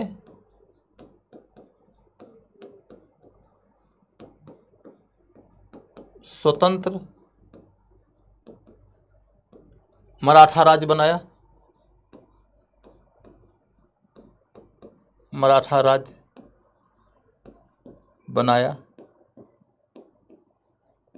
इसी काल में शिवाजी ने स्वतंत्र मराठा राज्य बनाया। इसके बाद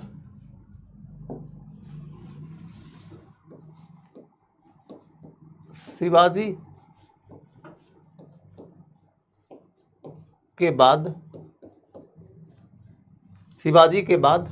संभाजी गद्दी पर बैठा।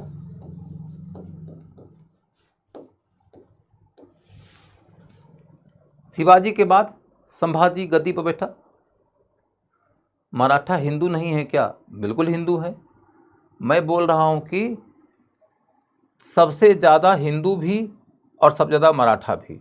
मराठा हिंदू हैं, लेकिन मराठा अकेले हिंदू नहीं है ना। तो ऐसा भी तो हो सकता है कि हिंदू सबसे ज़्यादा औरंगजेब के काल में हुए, और ये भी तब संभव है कि औरंगजेब काल में मराठा उतने ज़्यादा शामिल ना हुए हों। ये हो सकता है कि नहीं कि यदि औरंगजेब काल में 100 में से 1/3 हिंदू आ गए थे मनसबदारी में, संभावना तो ये भी बनती है ना कि मराठे की संख्या घट गई होगी और ब्राह्मण की संख्या बढ़ गई होगी, राजपूत की संख्या बढ़ गई होगी, सिख की संख्या बढ़ गई होगी। ऐसा भी संभव है, लेकिन ऐसा नहीं हुआ था। मराठों की संख्या भी बढ़ रही थी, बल्कि मराठों की संख्या के बढ़ने के कारण हिंदुओं की संख्या बढ़ गई थी। यह समझना जरूरी है।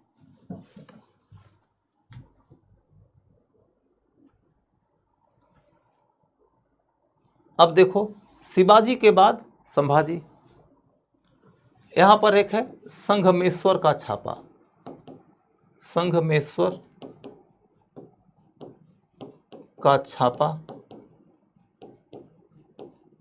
जिसमें संभाजी की मृत्यु हुई। जिसमें संभाजी की मृत्यु हुई।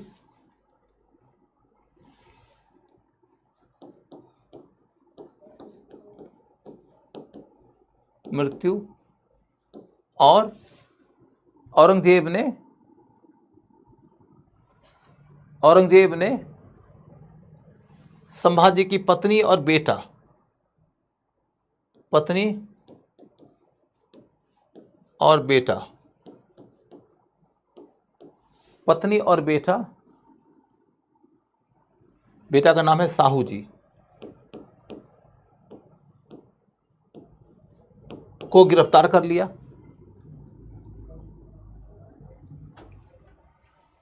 अब आगे लिखिए, संभाजी के बाद राजा राम। राजा राम, संभाजी के बाद राजा राम गद्दी संभाला।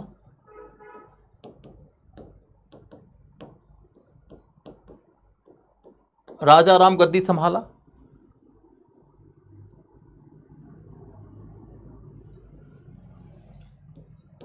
राजा राम के बाद ताराबाई। राजा राम के बाद ताराबाई आई।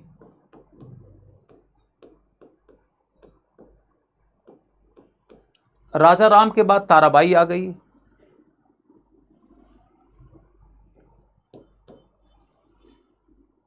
फिर ताराबाई से निपटने के लिए, ताराबाई से निपटने के लिए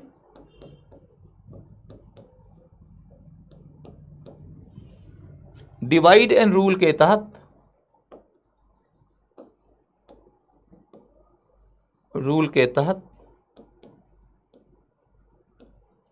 डिवाइड एंड रूल के तहत ताराबाई से निपटने के लिए डिवाइड एंड रूल के तहत, डिवाइड एंड रूल के तहत साहू जी को रिहा कर दिया गया।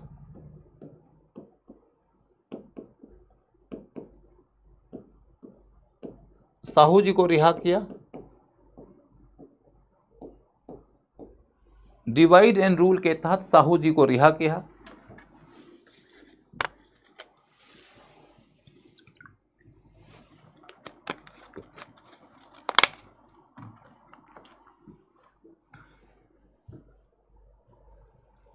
फिर देखो, साहू जी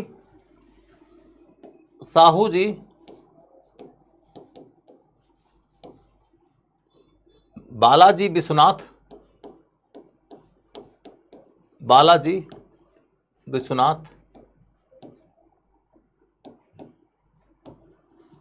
के सहयोग से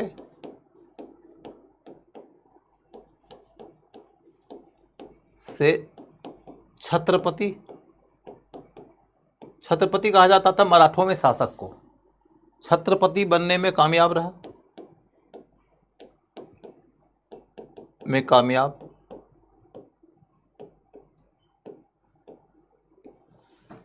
छत्रपति बनने में कामयाब रहा। साहू जी बालाजी विश्वनाथ के सहयोग से छत्रपति बनने में कामयाब रहा। फिर आगे की क्या कहानी है कि बालाजी विश्वनाथ पेशवा और सेना करते के पद पर था। पेशवा और सेना करते के पद पर था।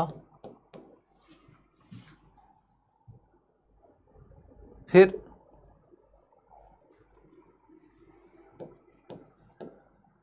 बालाजी विश्वनाथ ने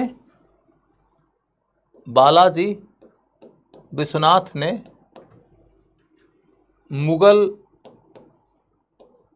दरबारी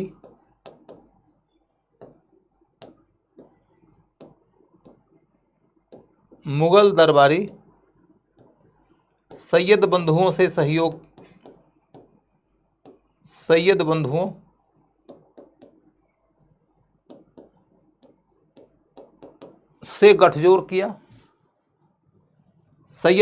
गठजोड़ किया, जिसके बदौलत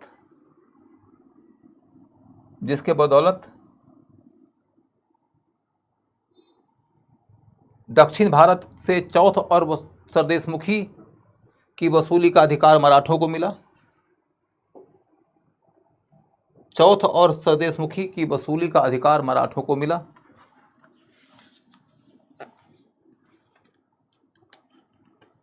और मराठों ने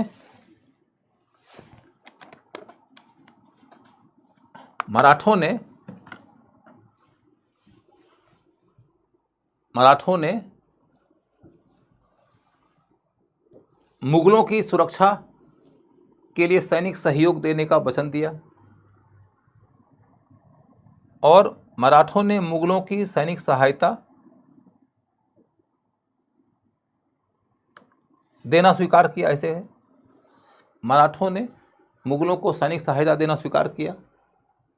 मैं उस डिटेल में नहीं जा रहा हूं जिसको मैं अनावश्यक मानता हूं, तो बुनियादी बात बता दे रहा हूं। इसे मराठा मुगल संबंध का मैग्ना कार्टा कहा जाता है। इसे मराठा मुगल संबंध का मैग्ना कार्टा कहा जाता है।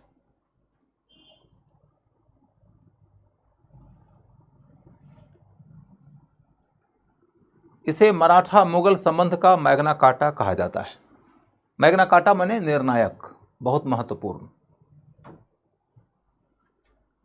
इसे मराठा मुगल संबंध का मैग्ना कार्टा कहा जाता है। उसके बाद लिखो,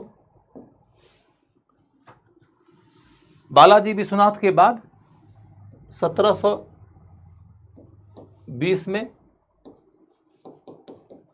बाजीराव प्रथम गद्दी पर बैठा, जो 1740 तक पेशवा रहा। 1740 तक पेशवा रहा। अब यहां तुम गौर करके देखो कि पेशवा का पद भी वंशानुगत होने लगा। बालाजी विश्वनाथ का बेटा था बाजीराव प्रथम, बाजीराव प्रथम का बेटा है बालाजी बाजीराव, तो आगे देखोगे कि पेशवा का पूरा पद वंशानुगत हो गया। छत्रपति माने कि शासक का ही पद वंशानुगत नहीं रहा, बल्कि पेशवा का पद ही वंशानुगत हो गया। तो 1740 तक पेशवा रहा। इसकी क्या खास बात है? गुरिल्ला युद्ध प्रणाली में निपुण, गुरिल्ला युद्ध प्रणाली,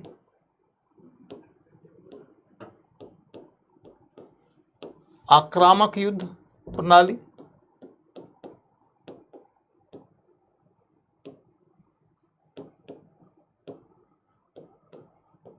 आक्रामक युद्ध प्रणाली में निपुण। गुरिल्ला युद्ध प्रणाली और आक्रामक युद्ध प्रणाली में निपुण। उसके बाद हिंदू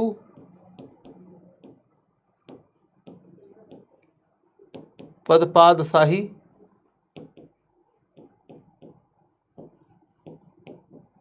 का विचार, यानी कि मराठा के नेतृत्व में हिंदू साम्राज्य, मराठा के नेतृत्व में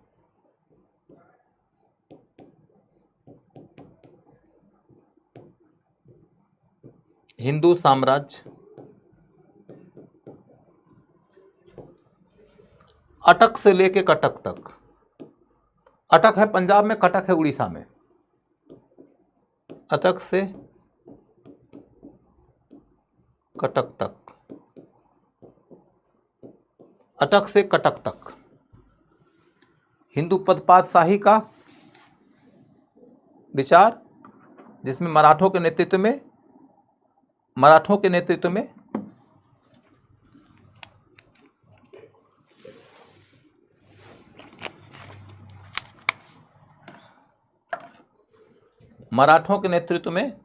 हिंदू साम्राज्य की स्थापना की जाएगी। इसके बाद फिर बाजीराव प्रथम को छोड़िए, आगे बढ़िए। बालाजी बाजीराव, बालाजी बाजीराव, बालाजी बाजीराव, इसके काल में मराठा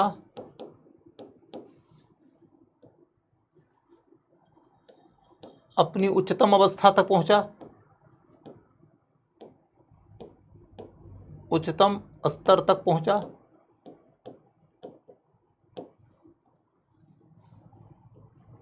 इसके काल में मराठा अपनी उच्चतम स्तर तक पहुंचा।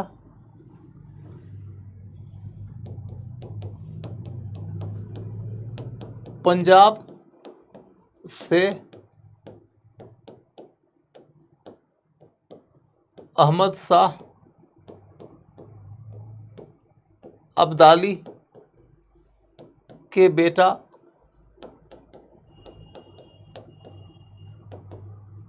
तैमूर को निकाला।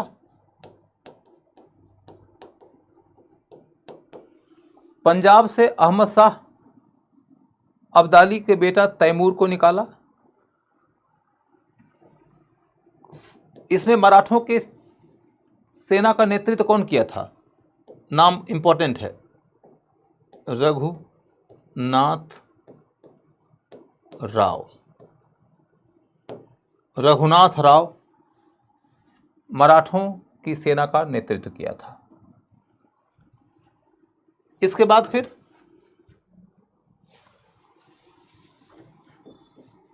पानीपत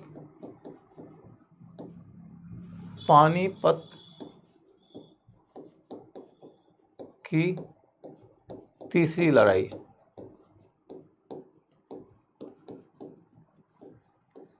पानीपत की तीसरी लड़ाई क्यों हुई थी? क्योंकि अहमद शाह अब्दाली के बेटा को निकाल दिया था पंजाब से मराठों ने, तो उसका जवाब देने के लिए अहमद शाह अब्दाली आया था, तो वही तीसरी लड़ाई का कारण बना। पानीपत की तीसरी लड़ाई कब हुई? तो 1761 में। कौन लड़ा?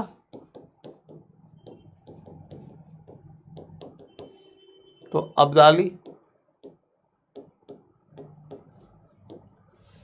अब्दाली का साथ कौन दिया? नजीबुल्लाह।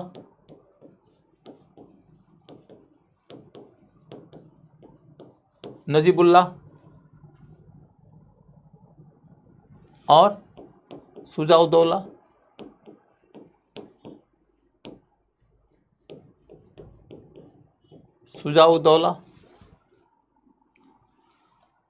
किसके विरुद्ध हुई?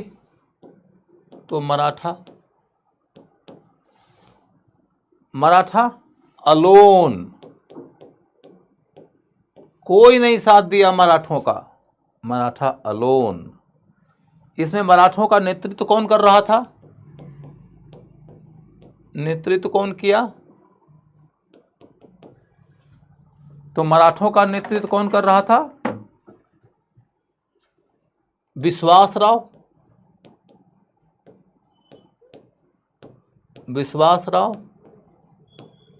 और सदाशिवराव भाऊ।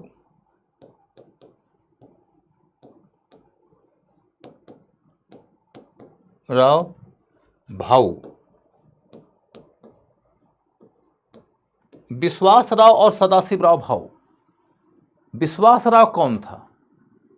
विश्वासराव था उस समय के पेशवा बालाजी बाजीराव का बेटा। और सदाशिवराव कौन था? तो सदाशिवराव था उसका भाई। सदाशिवराव वास्तविक नेतृत्व करता था इस युद्ध के मैदान में। आप लोगों ने शायद फिल्म देखा होगा पानीपत में, अभी जो पिछले दिनों बनाई गई थी, अर्जुन कपूर इसमें रोल किया है सदाशिवराव भाऊ का। तो सदाशिवराव भाऊ ही बेसिकली इस युद्ध का सेना नायक था। लेकिन जब कभी शासक का बेटा युद्ध के मैदान में मौजूद है तो ऑफिशियल हेड शासक का बेटा हो जाता है, क्योंकि उसका दर्जा बड़ा हो जाता है। बल्कि कहानी यह है कि सदाशिवराव के रहते हुए विश्वासराव को युद्ध के मैदान में भेजा ही इसीलिए गया था क्योंकि पेशवा बालाजी बाजीराव को इस बात का यकीन था कि हम जीत जाएंगे, और जीत जाएंगे तो इस युद्ध में जीत का क्रेडिट किसे मिलेगा? तो क्रेडिट मिलना चाहिए विश्वासराव को। विश्वासराव को क्रेडिट मिलेगा तो उसका पॉलिटिकल पोजीशन मजबूत हो जाएगा, सेना नायकों के बीच में उसकी धाक जम जाएगी, उसका उत्तराधिकार का रास्ता और ज़्यादा प्रशस्त हो जाएगा। हालांकि पेशवा का बेटा है तो पेशवा का बेटा ही पेशवा बनेगा, लेकिन फिर भी थोड़ा होता है ना कि पॉलिटिकल पोजीशन भी मजबूत होना चाहिए। तो ऐसे में दिक्कत यह हो गई कि युद्ध में हार गए तो सबके सब मारे गए, सबके सब मारे गए। इसमें एक और व्यक्ति का नाम बड़ा महत्वपूर्ण है, वो शमशेर। शमशेर, ये जो शमशेर है वो कौन है? शमशेर है बाजीराव और मस्तानी का बेटा। शमशेर बाजीराव प्रथम का मस्तानी से जो विवाह हुआ उससे जो बेटा हुआ है वही है शमशेर। क्योंकि उसको हिंदू पिता के पुत्र के रूप में स्वीकृति नहीं मिली तो उसका नाम उसकी माता के आधार पर पड़ा।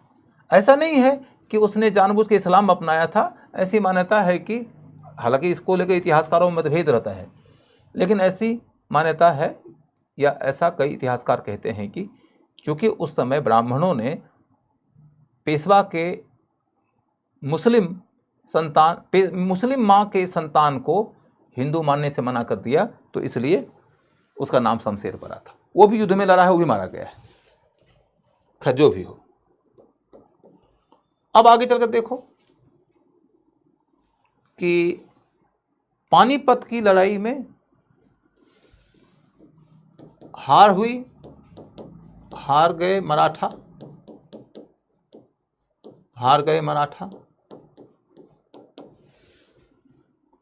यहां से हम मेंस के उस क्वेश्चन की ओर चल सकते हैं जो क्वेश्चन मैंने आपके सामने रखा था।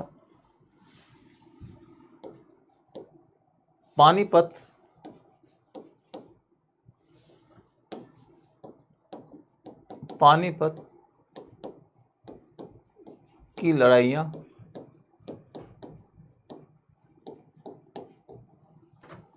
प्रायः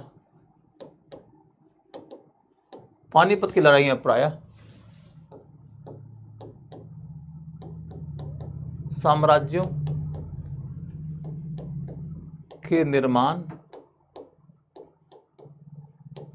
एवं ध्वंस के लिए निर्णायक सिद्ध हुई।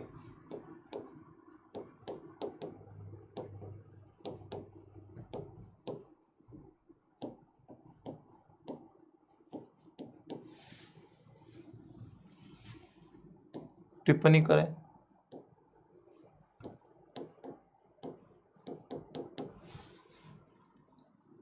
इस प्रश्न के उत्तर पर ध्यान करना बहुत जरूरी है। पानीपत की जो 3 लड़ाइयां हुई हैं, तीनों लड़ाइयों के बारे में ये बात कही जाती है कि साम्राज्य के निर्माण और ध्वंस के लिए यह निर्णायक सिद्ध हुई है। अब देखो, लिखो, मेरे साथ लिखते चलो, इसमें समझने में ज़्यादा दिक्कत नहीं आएगी। वो पहला पॉइंट, पानीपत की पहली लड़ाई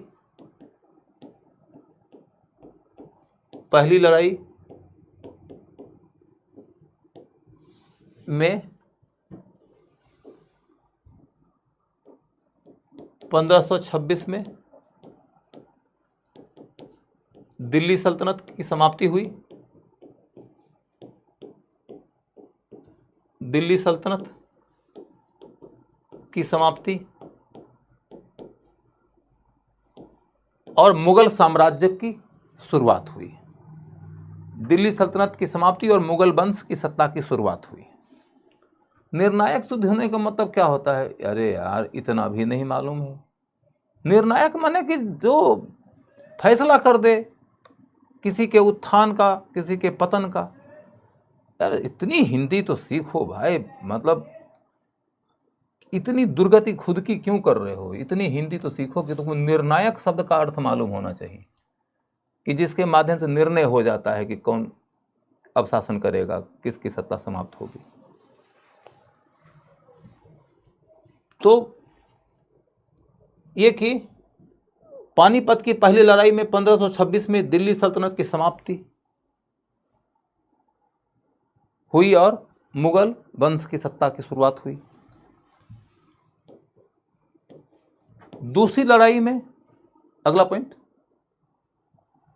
दूसरी लड़ाई में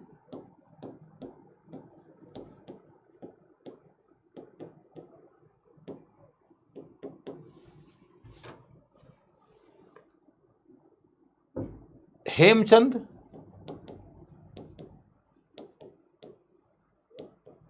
की हार हुई और अकबर की जीत हुई।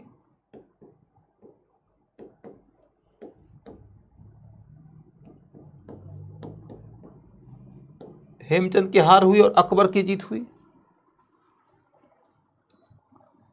अकबर यदि यह युद्ध हार जाता, अकबर यदि यह युद्ध हार जाता, अकबर यदि यह युद्ध हार जाता तो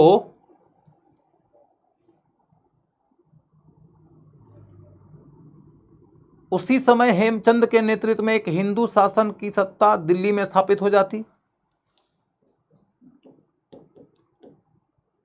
हिंदू शासन की सत्ता दिल्ली में स्थापित हो जाती। लेकिन अकबर की जीत के कारण मुगल साम्राज्य की सत्ता बची रह गई। अकबर की जीत के कारण मुगल साम्राज्य की सत्ता बची रह गई, जिसने आगे चलकर सुदृढ़ शक्ति का रूप ले लिया। जिसने आगे चलकर सुदृढ़ शक्ति का रूप ले लिया। आगे चलकर सुदृढ़ शक्ति का रूप ले लिया। जिसने आगे चलकर सुदृढ़ शक्ति का रूप ले लिया।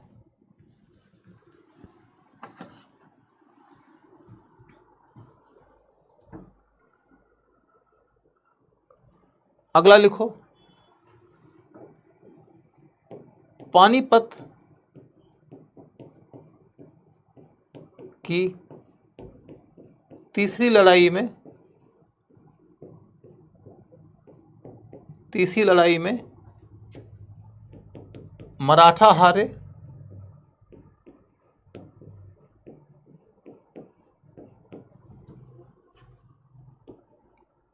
तो उनके पतन की शुरुआत हो गई।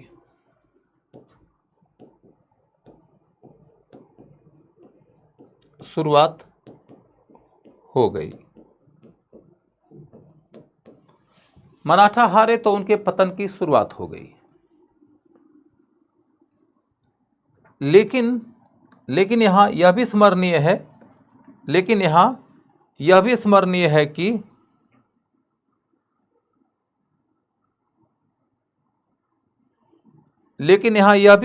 है कि पानीपत की तीसरी लड़ाई, पानीपत की तीसरी लड़ाई का परिणाम, पानीपत की तीसरी लड़ाई का परिणाम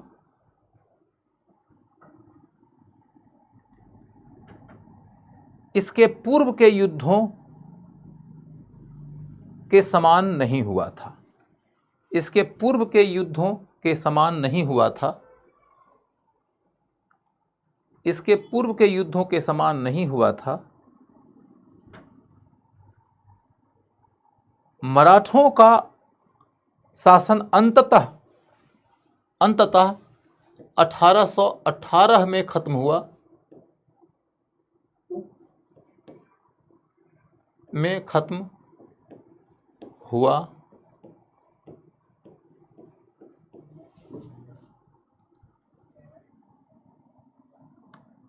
इस बीच यदि उनके पास कुशल नेतृत्व होता, इस बीच यदि उनके पास कुशल नेतृत्व होता तो वो पानीपत के नुकसान से आगे निकल सकते थे। पानीपत के नुकसान से आगे निकल सकते थे। पानीपत के नुकसान से आगे निकल सकते थे। यहां यह भी स्मरणीय है कि इस बार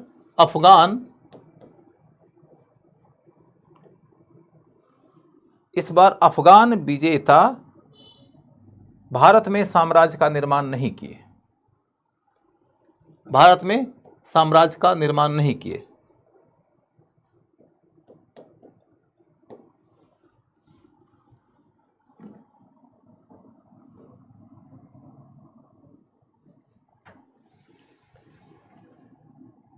यानी कि न हारने वाला दिल्ली का शासक था, न हारने वाला दिल्ली का शासक था,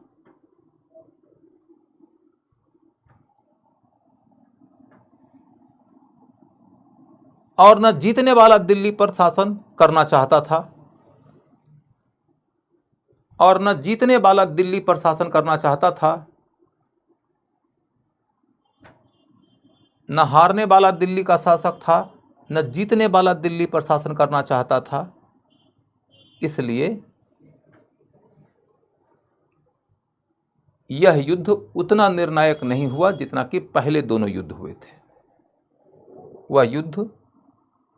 यह युद्ध उतना निर्णायक नहीं हुआ जितना कि पहले के दोनों युद्ध हुए थे।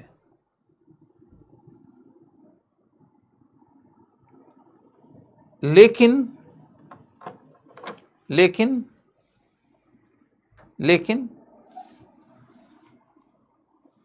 यह भी स्मरणीय है कि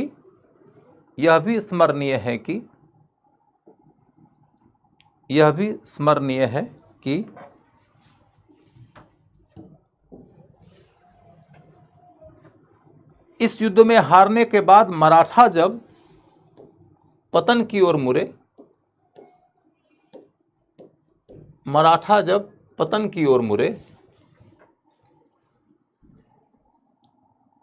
तो इसका लाभ अंग्रेजों को हुआ। इसका लाभ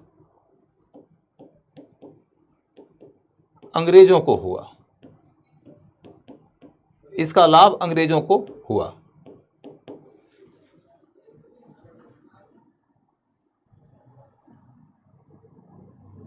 क्योंकि मराठा उस समय के भारतीयों के बीच सबसे मजबूत शक्ति थे। उस समय के भारतीयों के बीच सबसे मजबूत शक्ति थे।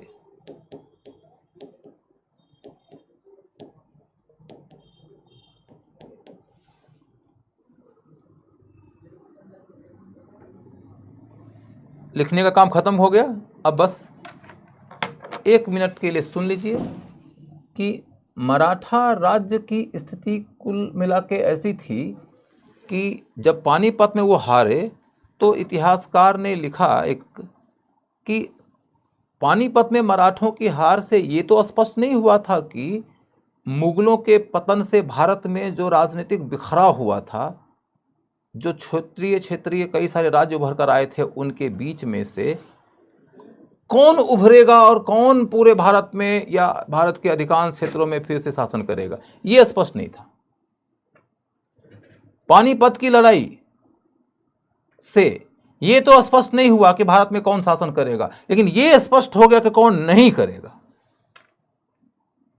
माने मराठा एकमात्र शासक थे जिनके बारे में लोगों को उम्मीद थी कि मुगलों के पतन से जो भारत में एक केंद्रीय शक्ति की सत्ता का अंत हुआ है, जो वैक्यूम पैदा हुआ है, उसे मराठा भर सकते हैं। तो पानीपत की लड़ाई से यह तो स्पष्ट नहीं हुआ कि कौन भरेंगे, लेकिन यह हो गया कि कौन नहीं भरेंगे। मैं इसके एक कदम आगे की बात बता दिया, वो ये कि जब मराठा नहीं भरेंगे, मराठा कमजोर हो गए, तो अंग्रेज जो उस समय उभर रहे थे, पानीपत की लड़ाई जीत चुके थे, उनको आगे के दिनों में अपने साम्राज्य के निर्माण के दौर में पानीपत की लड़ाई में कमजोर हो चुके मराठों का जो पतन है, वह लाभ तो पहुंचाया ही ना। इस तरीके से कहानी खत्म हो जाती है। आज बस इतना ही। नमस्कार।